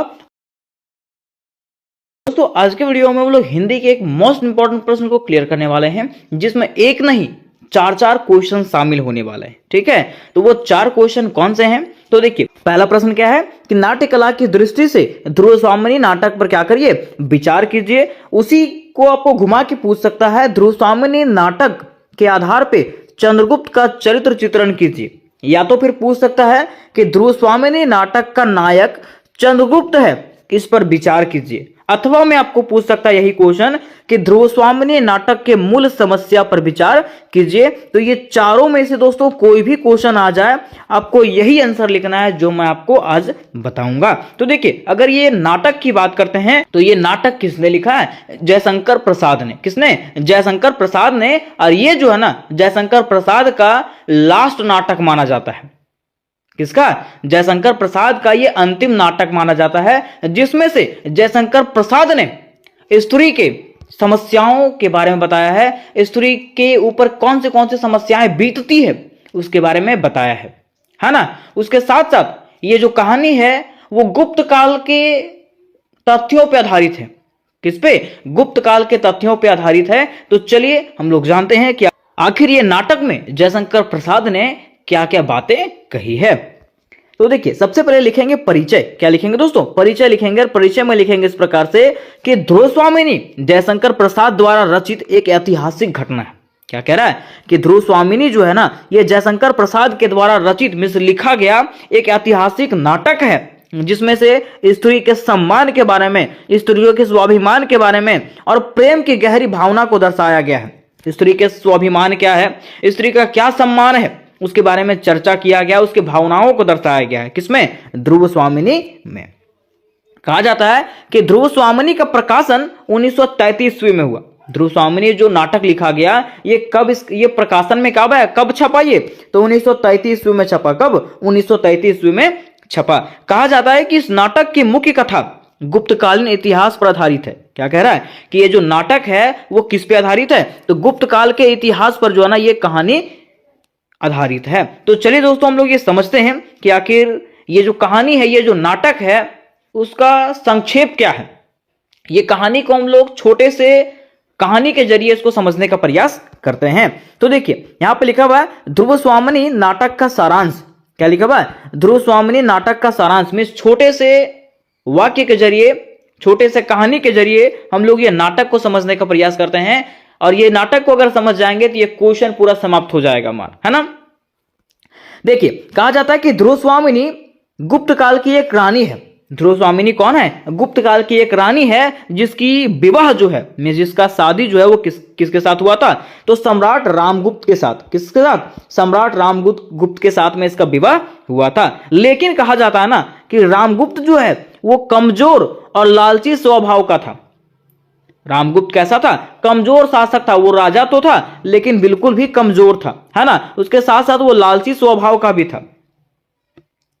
आगे बताया जाता है कि जब शक राजा शकराज राज्य पर आक्रमण करता है, मीन्स कह सकते हैं कि जब शक राजा रामगुप्त के साम्राज्य पे आक्रमण करता है ना, तो रामगुप्त उसे हराने में असमर्थ होता है। मीन्स कह रहा है ना कि जब शक राजा शकराज जो है रामगुप्त के साम्राज्य पे आक्रमण करता है तो रामगुप्त जो है उसको हरा नहीं पाता है, ठीक है। और जब हरा नहीं पाता है तो बात आती है किसका, समझौता का। वही कह रहा है कि और संधि के लिए अपनी पत्नी ध्रुवस्वामिनी को शक राजा के हवाले करने का निर्णय लेता है। और संधि में कहा गया कि मैं अपनी पत्नी, मीन्स राजा कहता है, कौन, रामगुप्त कहता है कि मैं अपनी पत्नी को आपके हवाले कर दूंगा, है ना। देखिए तब क्या होता है कि तब ध्रुवस्वामिनी इस अपमानजनक निर्णय को स्वीकार नहीं करती है और अपने स्वाभिमान की रक्षा के लिए आवाज उठाती है, ठीक है। तब जो है ध्रुवस्वामिनी क्या कहती है कि नहीं, मैं ऐसा नहीं कर सकती हूं, है ना। और वो क्या करती है, अपनी स्वाभिमान की रक्षा के लिए जो है ना आवाज उठाना चालू कर देती है, ठीक है।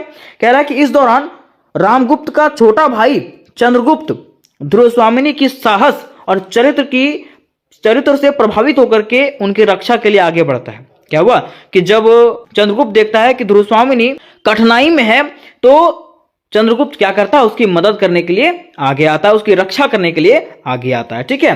कह रहा है कि चंद्रगुप्त न केवल ध्रुवस्वामिनी को बचाता है बल्कि विक्रमादित्य को हरा करके गुप्त साम्राज्य का राजा बनता है। क्या कह रहा है कि चंद्रगुप्त जो है ना सिर्फ ध्रुवस्वामिनी को ही नहीं बचाता है बल्कि शक राजा जो था, शकराज, यहाँ पे विक्रमादित्य हो गया, ठीक है, वहां पे शकराज को जो है ना वो हरा करके क्या करता है, गुप्त साम्राज्य का राजा भी बनता है। कौन, तो चंद्रगुप्त, है ना।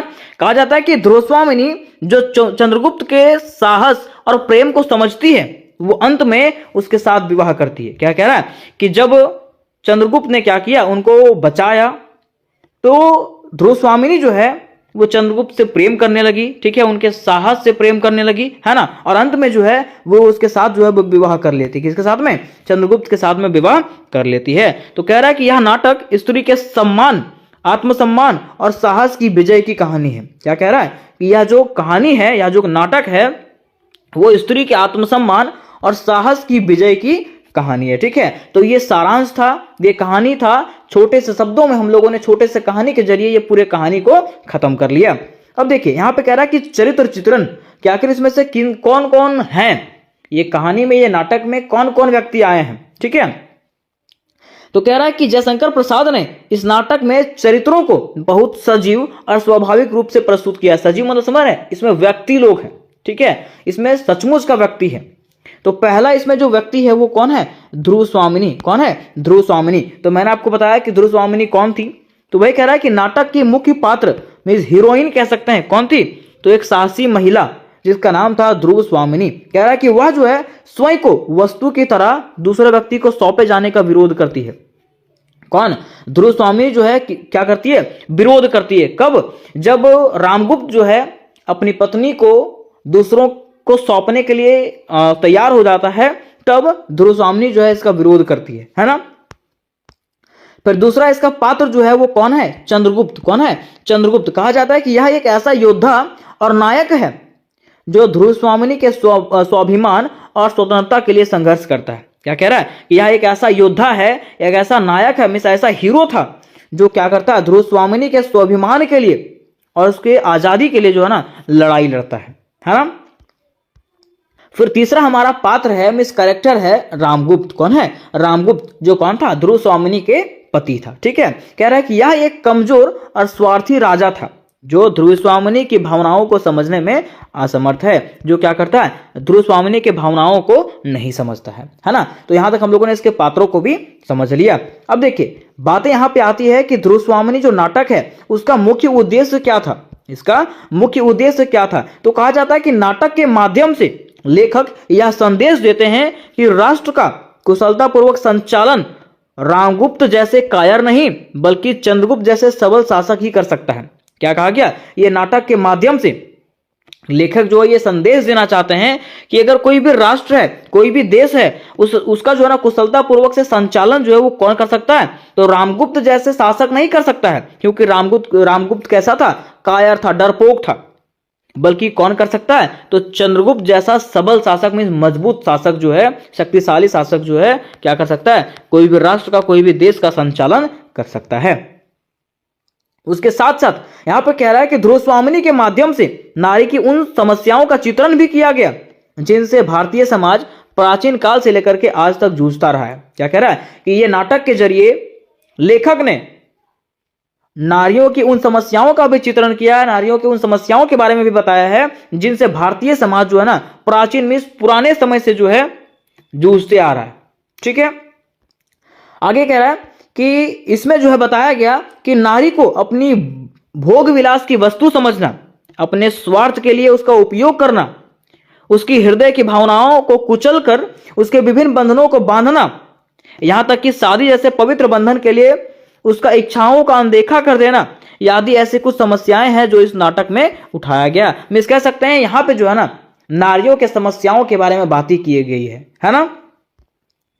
फिर कह रहा है कि नाटक के अंत में लोकतांत्रिक मूल्यों को भी दिखाया गया है जहां जनता स्वयं आयोग शासक को हटाने का निर्णय लेती है। ठीक है, उसके साथ साथ यहां पे जो है ना लोकतांत्रिक तरीकों का भी जिक्र किया गया है जिसमें से अंत में क्या होता है? तो जनता जो है ना स्वयं जो है आयोग शासक को हटाने का निर्णय लेती है।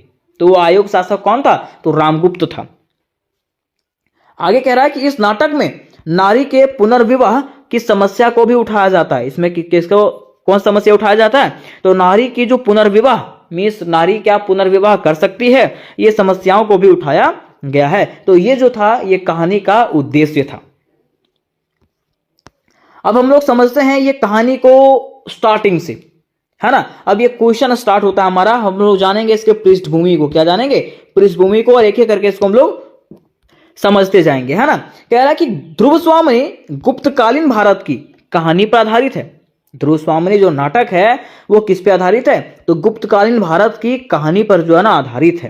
कह रहा है कि इसमें नारी के आत्मसम्मान, उसके अधिकार और उसके स्वतंत्रता की बात कही गई है। इसमें क्या कहा गया है? तो नारियों के आत्मसम्मान, उसके अधिकार और उसकी स्वतंत्रता के बारे में बात किया गया है। कह रहा है कि यह जो नाटक है उस समय की सामाजिक और राजनीतिक व्यवस्था को चुनौती देता है जब स्त्रियों को केवल पुरुषों की संपत्ति माना जाता था। इस कारण यह जो नाटक है ना उस चीजों के बारे में बताता है जब लोग समझते थे कि स्त्रियां जो है वो क्या है, केवल पुरुषों की संपत्ति है, में जैसे पुरुष कहेंगे वैसे स्त्री करेगी। ठीक है, उसके बारे में यहां पे जिक्र किया गया है। अब देखिए यहां पे कहा गया है कि ध्रुव स्वामिनी नाटक का विस्तृत वर्णन, यहां पे जो है ये नाटक का विस्तृत वर्णन किया गया है। कह रहा है कि नाटक की शुरुआत गुप्त साम्राज्य से होती है। ये जो नाटक है उसकी शुरुआत कहां से होती है? गुप्त साम्राज्य से होती है, जहां पे रामगुप्त राजा है। जहां पे राजा कौन है? तो रामगुप्त जो था वो राजा था। कह रहा है कि वह एक कमजोर और स्वार्थी शासक है। रामगुप्त अपनी सुरक्षा और साम्राज्य की रक्षा के लिए मालव राज के सामने आत्मसमर्पण करने को तैयार हो जाता है। मीन्स यहाँ पे शक राजा के सामने क्या हो जाएगा? शक राजा के सामने आत्मसमर्पण करने के लिए तैयार हो जाता है। उसके साथ साथ वह अपनी पत्नी ध्रुव स्वामिनी को भी मालव राज में शक राजा को सौंपने के लिए सहमत हो जाता है। ठीक है, वो जो अपनी पत्नी को भी ध्रुव स्वामिनी, मतलब वह अपनी पत्नी ध्रुव स्वामिनी को भी उसको सौंप देता है। ठीक है, वहीं से इनकी पत्नी जो है मिस ध्रुव स्वामिनी जो है इसका विरोध जताती है ना। अब देखिए वही कहा गया है कि ध्रुव स्वामिनी का विरोध, ठीक है, कह रहा कि ध्रुव स्वामिनी इस निर्णय का विरोध करती है। वह अपने आत्मसम्मान के लिए लड़ने का फैसला करती है और रामगुप्त की कायरता को चुनौती देती है। कौन?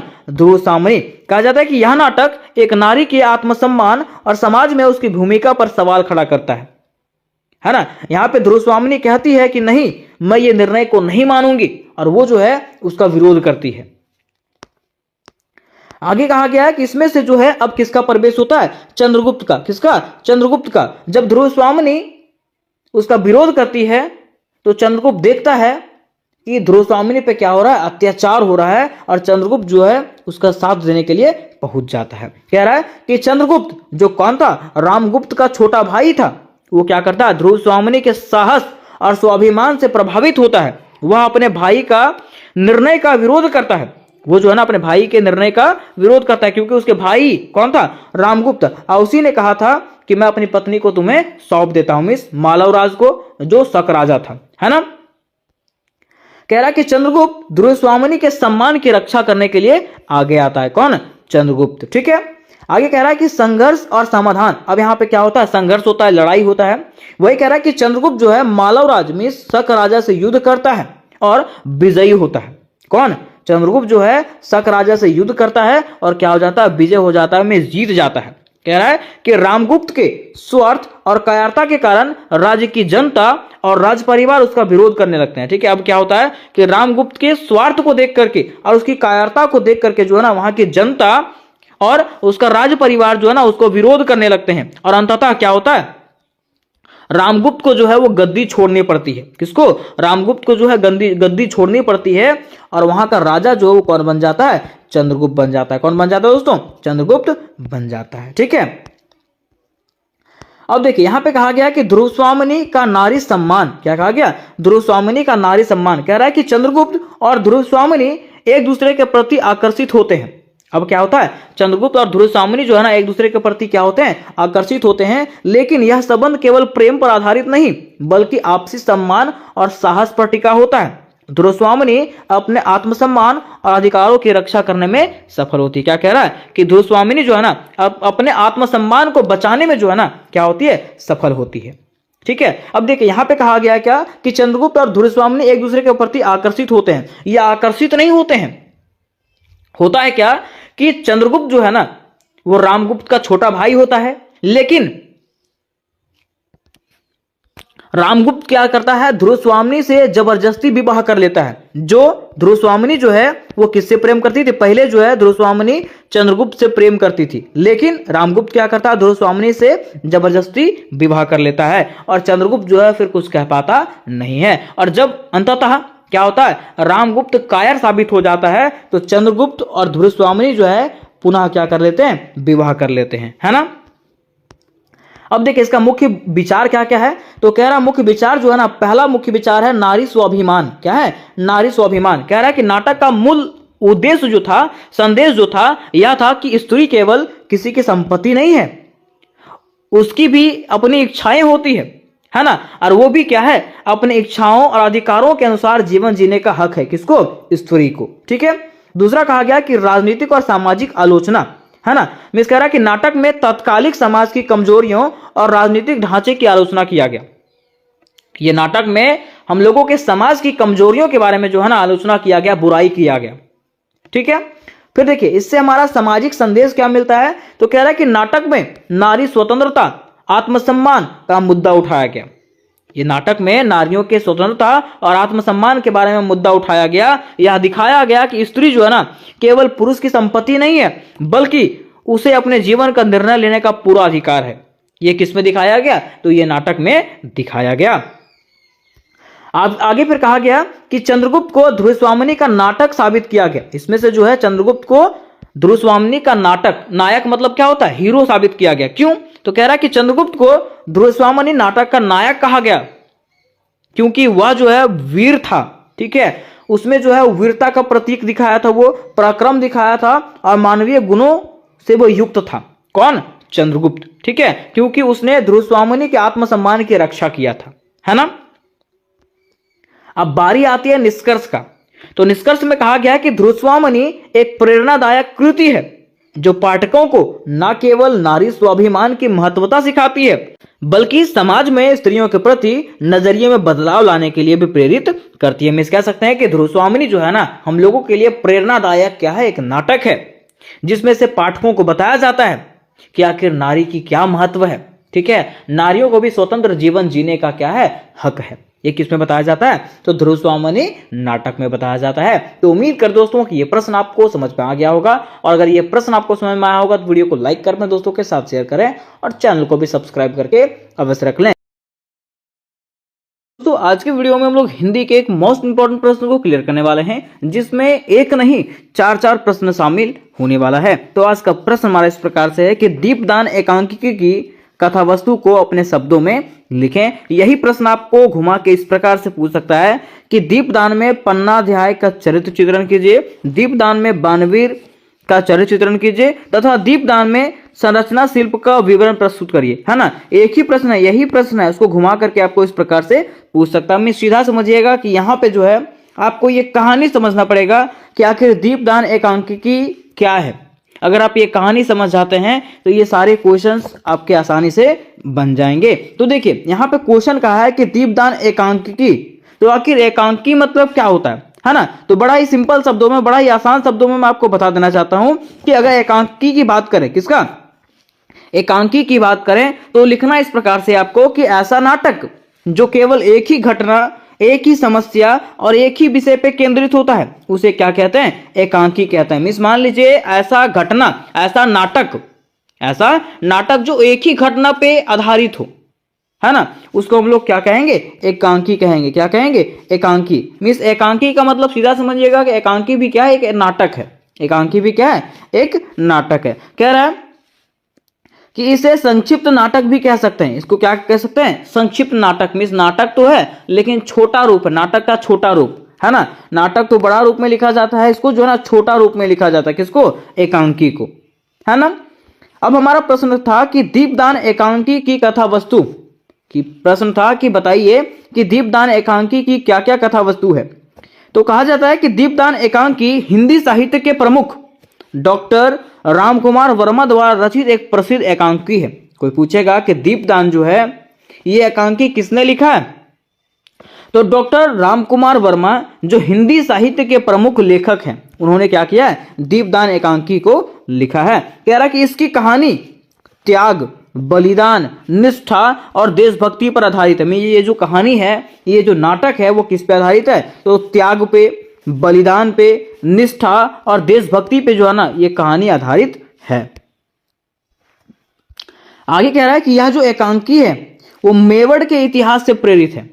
यह जो घटना है, यह जो नाटक है, वो किसके इतिहास से जुड़ा हुआ है, तो मेवाड़ के इतिहास से जुड़ा हुआ है। कह रहा है जिसमें पन्नाध्याय का महान बलिदान दर्शाया गया, जिसमें से पन्नाध्याय जो है ना एक महान बलिदानी है। कौन है, एक महान बलिदानी है, ठीक है। तो आखिर कैसे वो एक महान बलिदानी है, उनको क्यों महान बलिदानी कहा गया है, उसको हम लोग समझेंगे, है ना।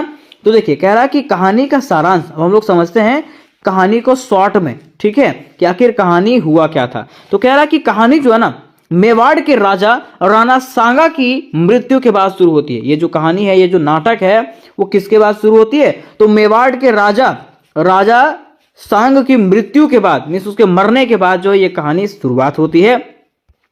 कह रहा है कि उनके मरने के बाद उनके छोटे पुत्र उदय सिंह को गद्दी का उत्तराधिकारी बनना है।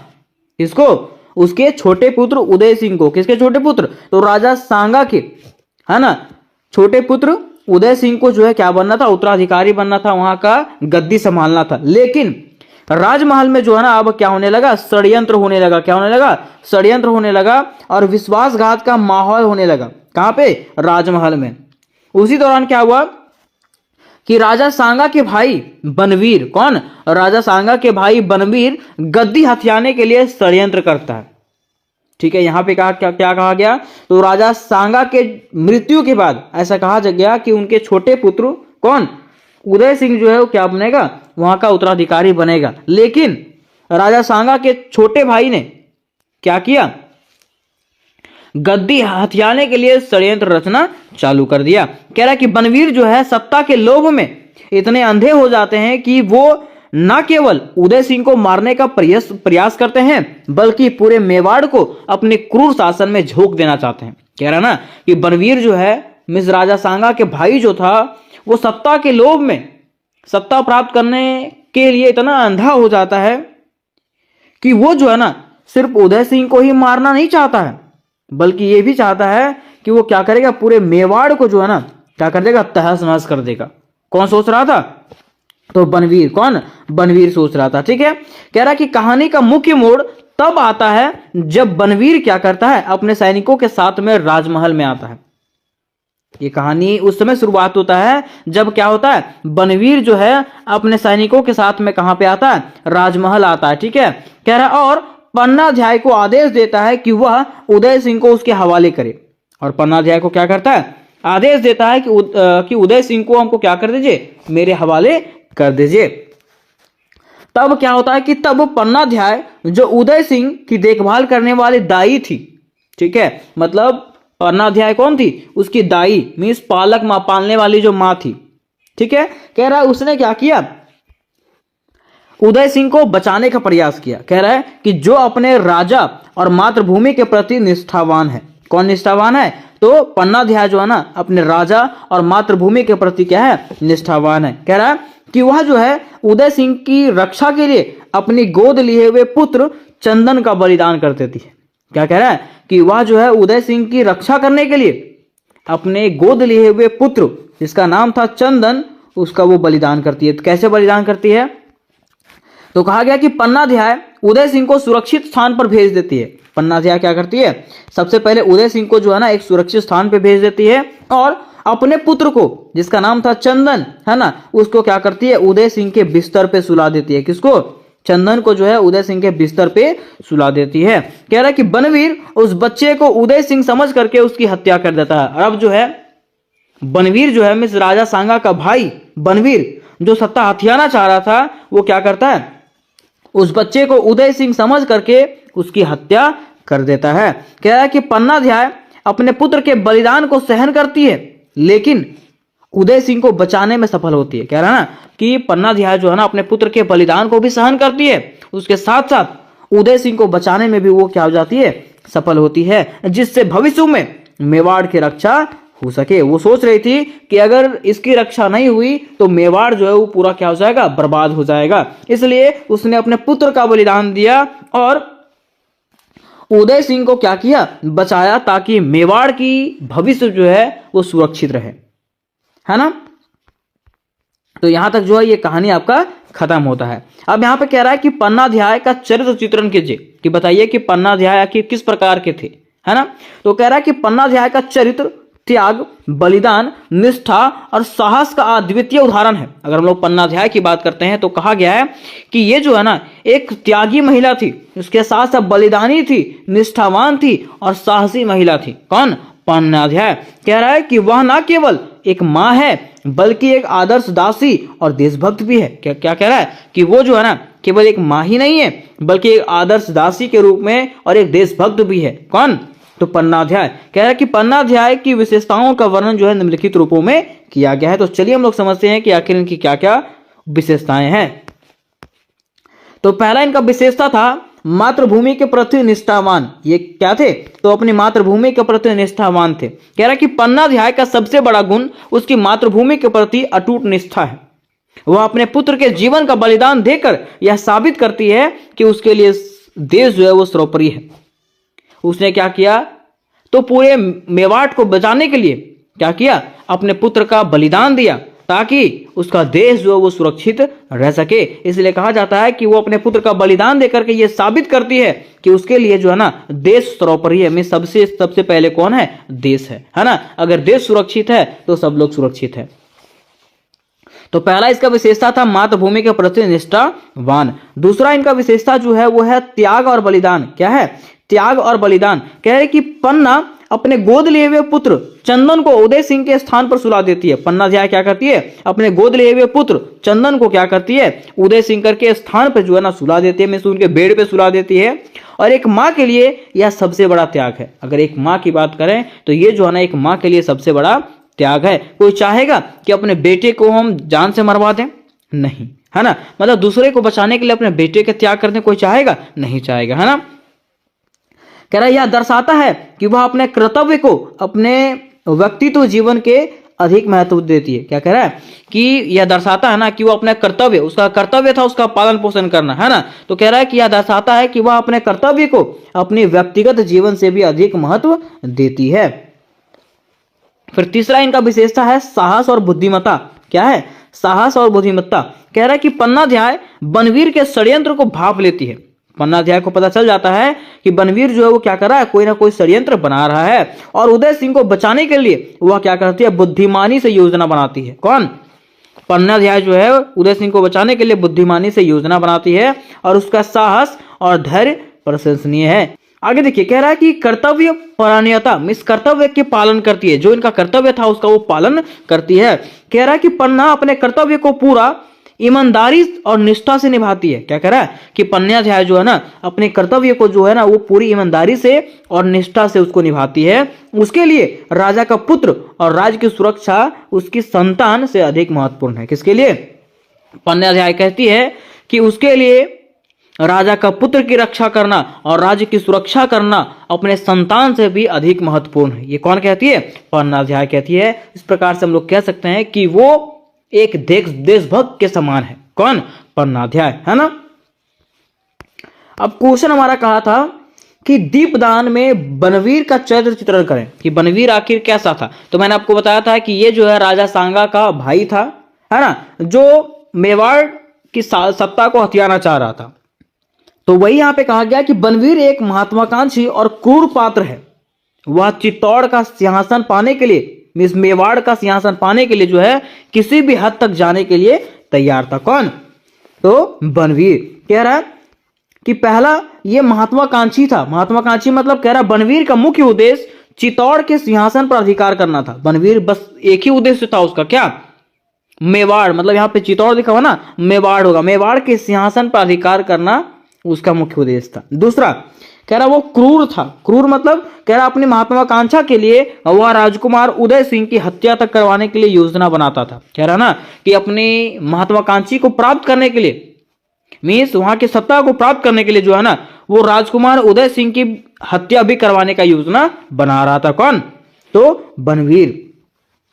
दूसरा कह रहा है कि ये जो है ना स्वार्थी भी था। कह रहा है कि उसने अपने हितों के अलावा किसी और की चिंता नहीं थी। किसे? तो बनवीर को जो है ना अपने हित का, मैं सिर्फ वो अपने बारे में सोच रहा था, बाकी उसको किसी और की चिंता नहीं थी, है ना। फिर चौथा कह रहा विफलता। क्या कह रहा है? विफलता कि पन्नाध्याय और उसकी वीरता के सामने उसकी योजनाएं जो है विफल हो जाती है। किसकी योजनाएं? तो बनवीर की योजनाएं जो है वो विफल हो जाती है, में सफल होती नहीं है, और वो जो है राजा के पुत्र को मार पाता नहीं है। तो उम्मीद कर दोस्तों कि ये प्रश्न आपको समझ में आ गया होगा। दोस्तों आज के वीडियो में हम लोग जानने वाले हैं मेजर 6 हिंदी सेमेस्टर 4 के इंपॉर्टेंट एमसीक्यू क्वेश्चन जो प्रत्येक वर्ष आपके एग्जामिनेशन में पूछे गए हैं। मींस कह सकते हैं कि आज के क्लासेस में हम लोग वही एमसीक्यू क्वेश्चंस को जानेंगे जो प्रत्येक वर्ष हर साल आपके एग्जामिनेशन में पूछे जाते हैं, और इससे ज़्यादा आपको कुछ पढ़ने की भी जरूरत नहीं है। तो देखिए पहला प्रश्न की अगर बात करें तो पहला प्रश्न आपका इस प्रकार से है कि हिंदी नाटक का प्रारंभ किस काल में माना जाता है। कोई पूछेगा कि हिंदी नाटक का जो शुरुआत हुआ था वो कौन से काल में हुआ था? क्या मध्यकाल में हुआ, आदिकाल में हुआ, आधुनिक काल में हुआ कि भक्ति काल में हुआ? ठीक है, तो इसके राइट आंसर की बात करते हैं तो उसका राइट आंसर हो जाएगा ऑप्शन नंबर सी, मिस आधुनिक काल में। कहाँ पे? आधुनिक काल। ठीक है, फिर देखिए क्वेश्चन नंबर 2 की अगर बात करते हैं, क्वेश्चन नंबर 2 में हमारा है कि हिंदी के प्रथम नाटककार कौन माने जाते हैं। हिंदी के प्रथम नाटककार जो है, नाटककार जो नाटक बनाने वाले थे, वो किसको माना जाता है? क्या भारतेंदु हरिश्चंद्र को माना जाता है, जयशंकर प्रसाद को माना जाता है, रामकुमार वर्मा को, कि दीनबंधु मित्र को? तो भारतेंदु हरिश्चंद्र को जो है ना हिंदी के प्रथम नाटककार माना जाता है। क्वेश्चन नंबर 3 की तरफ बढ़ते हैं। लिखा हुआ है कि हिंदी नाटक का स्वर्ण युग किसे कहा जाता है। तो हिंदी नाटक का जो स्वर्ण युग कहा जाता है वो किसको कहा जाता है? Option number B, means Bharatendu युग को। आगे क्वेश्चन नंबर 4 हमारा है लोकनाट्य के रूप में कौन से हैं? लोकनाट्य के प्रमुख रूप कौन से हैं? तो लोकनाट्य का प्रमुख रूप अगर बात करें तो इसका राइट आंसर हो जाएगा ऑप्शन नंबर डी, मीन्स नौटंकी, तमाशा, रासलीला, दोनों है, तीनों है। ठीक है, क्वेश्चन नंबर 5 हमारा कह रहा है कि नौटंकी का प्रचलन किस क्षेत्र में हुआ था। जैसे लड़ाई होता है बोलता है ना कि नौटंकी मत कर, ठीक है, तो वैसे यहाँ पे कह रहा है नौटंकी का प्रचलन जो है वो कौन से क्षेत्र में हुआ था। तो नौटंकी जो है सबसे पहले स्टार्ट हुआ था कहाँ पे? उत्तर प्रदेश में। आगे हमारा प्रश्न है कि तमाशा किस राज्य का लोकनाट्य है। तमाशा जो है वो किस राज्य का लोकनाट्य है? तो ये जो है ना आपका महाराष्ट्र का है। कहाँ का? महाराष्ट्र का। ठीक है, ये सारे क्वेश्चन जो है वहीं से उठाए गए हैं जो आपके सब्जेक्टिव क्वेश्चन बताया गया। अगर आप सब्जेक्टिव क्वेश्चन को बढ़िया से क्लियर किए हैं इसका मतलब आपको ये सब पढ़ने की जरूरत नहीं है, लेकिन एक बार आप देख लीजिए। क्वेश्चन नंबर 7 हमारा कह रहा है कि हिंदी रंगमंच पर सबसे अधिक प्रभाव किसका पड़ा। प्रश्न क्या है कि हिंदी रंगमंच पर जो है सबसे अधिक प्रभाव जो है वो किसका पड़ा था। तो राइट आंसर हो जाएगा ऑप्शन नंबर डी। ठीक है, क्वेश्चन नंबर 8 की बात करते हैं। लिखा हुआ लोक परंपरा का प्रयोग किस नाटक में प्रमुख रूप से मिलता है। तो लोक परंपरा का प्रयोग जो है ना कौन से नाटक में मिलता है। तो राइट आंसर हो जाएगा ऑप्शन नंबर सी, मिस चंद्रगुप्त में। चंद्रगुप्त का जो नाटक लिखा गया था उसमें। क्वेश्चन नंबर 9 हमारा है जयशंकर प्रसाद का जन्म जो है वो कब हुआ था। प्रश्न क्या है, जयशंकर प्रसाद का जन्म जो है वो कब हुआ था। तो 1889 ईस्वी में जयशंकर प्रसाद का जन्म हुआ था। फिर 10 में हमारा कह रहा है जयशंकर प्रसाद का पहला नाटक कौन सा था। जयशंकर प्रसाद का जो पहला नाटक था वो कौन सा था, चंद्रगुप्त। कौन सा, चंद्रगुप्त। क्वेश्चन 11 की बात करते हैं, लिखा हुआ ध्रुव स्वामिनी नाटक का मुख्य विषय क्या है। ध्रुव स्वामिनी नाटक जो है उसका मुख्य विषय क्या था। तो उसका मुख्य विषय था नारी स्वतंत्रता, नारी की आजादी। आगे हमारा प्रश्न है क्वेश्चन नंबर 12 कह रहा है चंद्रगुप्त कौन था। तो चंद्रगुप्त अगर बात करें तो ये जो है ना गुप्त साम्राज्य का एक राजा था। कौन, चंद्रगुप्त जो था गुप्त साम्राज्य का एक राजा था। नेक्स्ट प्रश्न कह रहा है कि ध्रुव स्वामिनी किसके खिलाफ खड़ी होती है। तो ध्रुव स्वामिनी जो है ना किसके खिलाफ खड़ी होती है, तो राजा रामगुप्त के खिलाफ। किसके खिलाफ, राजा रामगुप्त। ये कहानी मैंने आपको बताया था, बस कहानी देख लो, ये पूरा याद हो जाएगा। आगे कह रहा है कि दीपदान में मुख्य पात्र कौन है। दीपदान में जो मुख्य पात्र है वो कौन है, पन्नाध्याय। कौन है, पन्नाध्याय। ठीक है।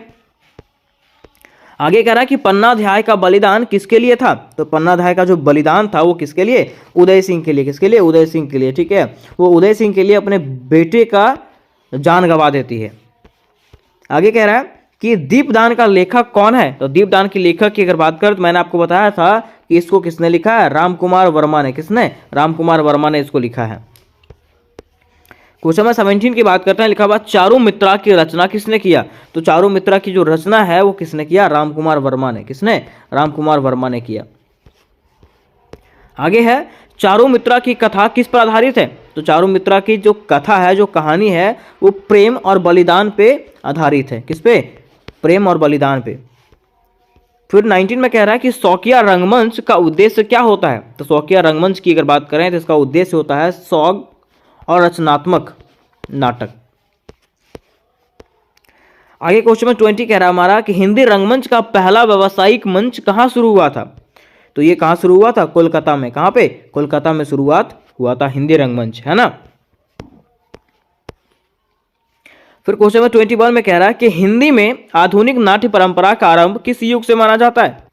तो अगर हम लोग बात करते हैं हिंदी में आधुनिक नाट्य परंपरा का आरंभ, तो ये भारतेंदु युग से माना जाता है। कहां से, भारतेंदु युग से। क्वेश्चन में 22 हमारा है कि आंध्र प्रभा किस प्रकार का नाटक है। तो आंध्र प्रभा जो है ना वो किस प्रकार का नाटक है। तो ऑप्शन नंबर 20 का राइट आंसर हो जाएगा पौराणिक। क्या, पौराणिक कथा ये। ठीक है। फिर कह रहा है कि भावाई किस राज्य का लोक नृत्य है। तो भावाई की अगर बात करते हैं तो ये जो है ना गुजरात का लोक नृत्य है। फिर आगे कह रहा है कि रासलीला का प्रमुख केंद्र कौन सा था। तो रासलीला का प्रमुख केंद्र की अगर बात करें तो ये था मथुरा और वृंदावन। कहां पे, मथुरा और वृंदावन जो था रासलीला का प्रमुख केंद्र था। फिर कह रहा है कि हिंदी रंगमंच पर पाश्चात्य रंगमंच का प्रभाव किस माध्यम से हुआ। मीन्स पश्चिमी रंगमंच का प्रभाव किस माध्यम से हुआ। तो किस माध्यम से हुआ था, अंग्रेजी साहित्य के माध्यम से। किसके माध्यम से, अंग्रेजी साहित्य के माध्यम से। कह रहा है कि लोक परंपराओं का रंगमंच पर प्रमुख योगदान क्या है। तो लोक परंपराओं का रंगमंच पर प्रमुख योगदान जो है ना वो क्या रहा है, अभिनय शैली भी रहा है, कथा संरचना भी रहा है, संवाद भी रहा है, सभी। मतलब ऑप्शन नंबर डी इसका राइट आंसर हो जाएगा। आगे हमारा क्वेश्चन नंबर 27 कह रहा है कि जयशंकर प्रसाद ने कौन सी काव्य कृति लिखी है। तो जयशंकर प्रसाद ने कमायानी लिखा है। क्या लिखा है, कमायानी।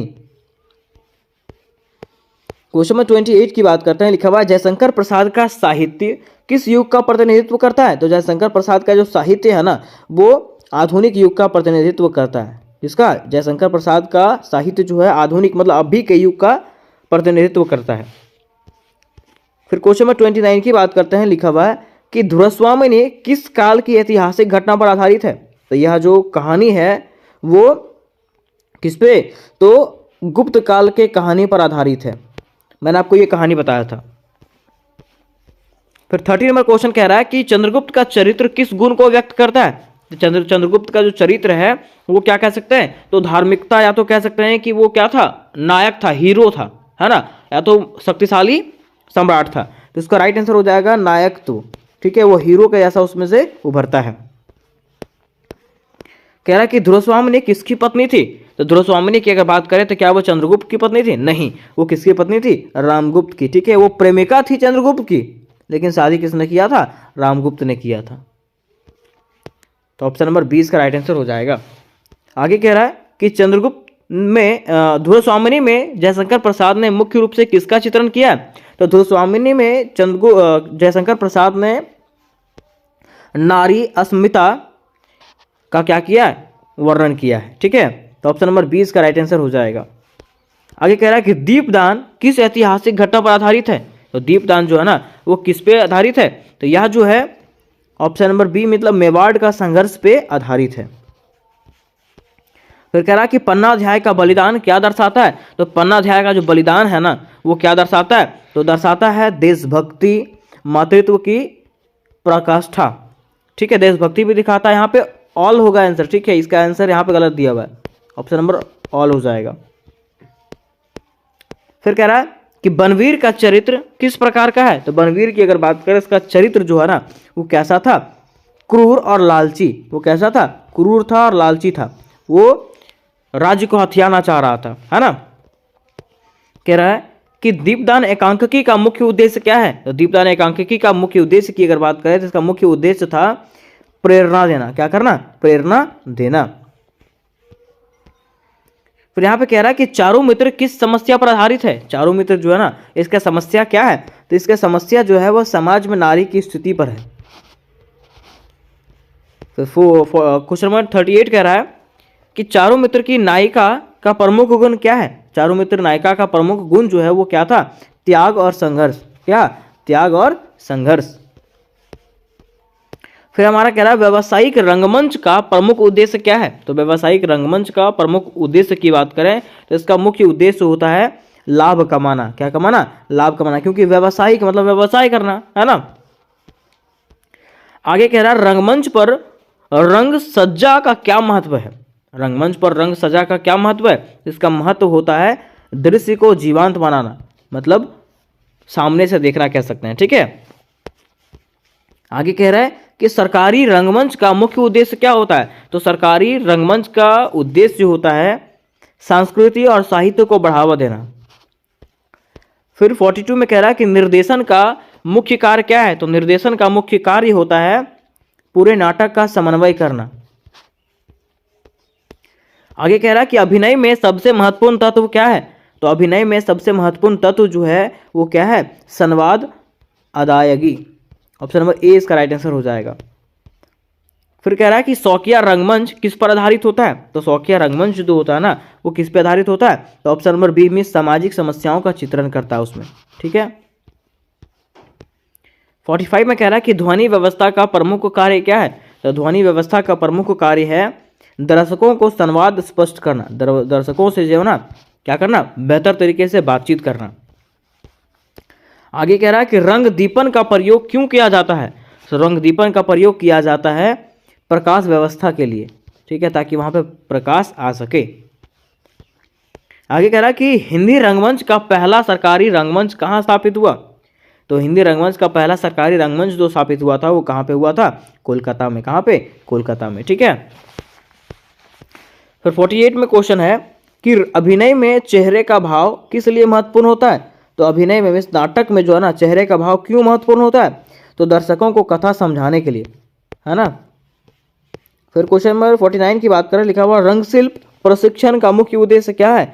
तो रंगशिल्प प्रशिक्षण का मुख्य उद्देश्य है कलाकार तैयार करना। क्या? कलाकार तैयार करना। फिर नेक्स्ट क्वेश्चन आपका है नाटक में प्रसाधन का महत्व क्या है? प्रसाधन का जो महत्व होता है वो क्या होता है? पात्रों को विशिष्ट रूप देना, जो कैरेक्टर्स हैं उसको विशिष्ट रूप देना, ये किसका काम होता है? प्रसाधन का कार्य होता है। तो उम्मीद करते दोस्तों कि यहाँ तक आपको ये क्वेश्चन समझ में आ गया होगा। और मैं फिर से बोल रहा हूँ कि अगर आपको मेजर 6 हिस्ट्री के क्वेश्चन चाहिए होंगे, VBI क्वेश्चन चाहिए होंगे, तो उसका लिंक आपको डिस्क्रिप्शन बॉक्स में मिल जाएगा। वहाँ से जाकर के आप लोग मेजर 6 हिस्ट्री की पूरी तैयारी कर सकते हो। तो इससे रिलेटेड अगर कोई प्रश्न होगा तो मुझे कमेंट करिएगा। मिलता है नेक्स्ट वीडियो में, तब तक के लिए जय हिंद, जय भारत।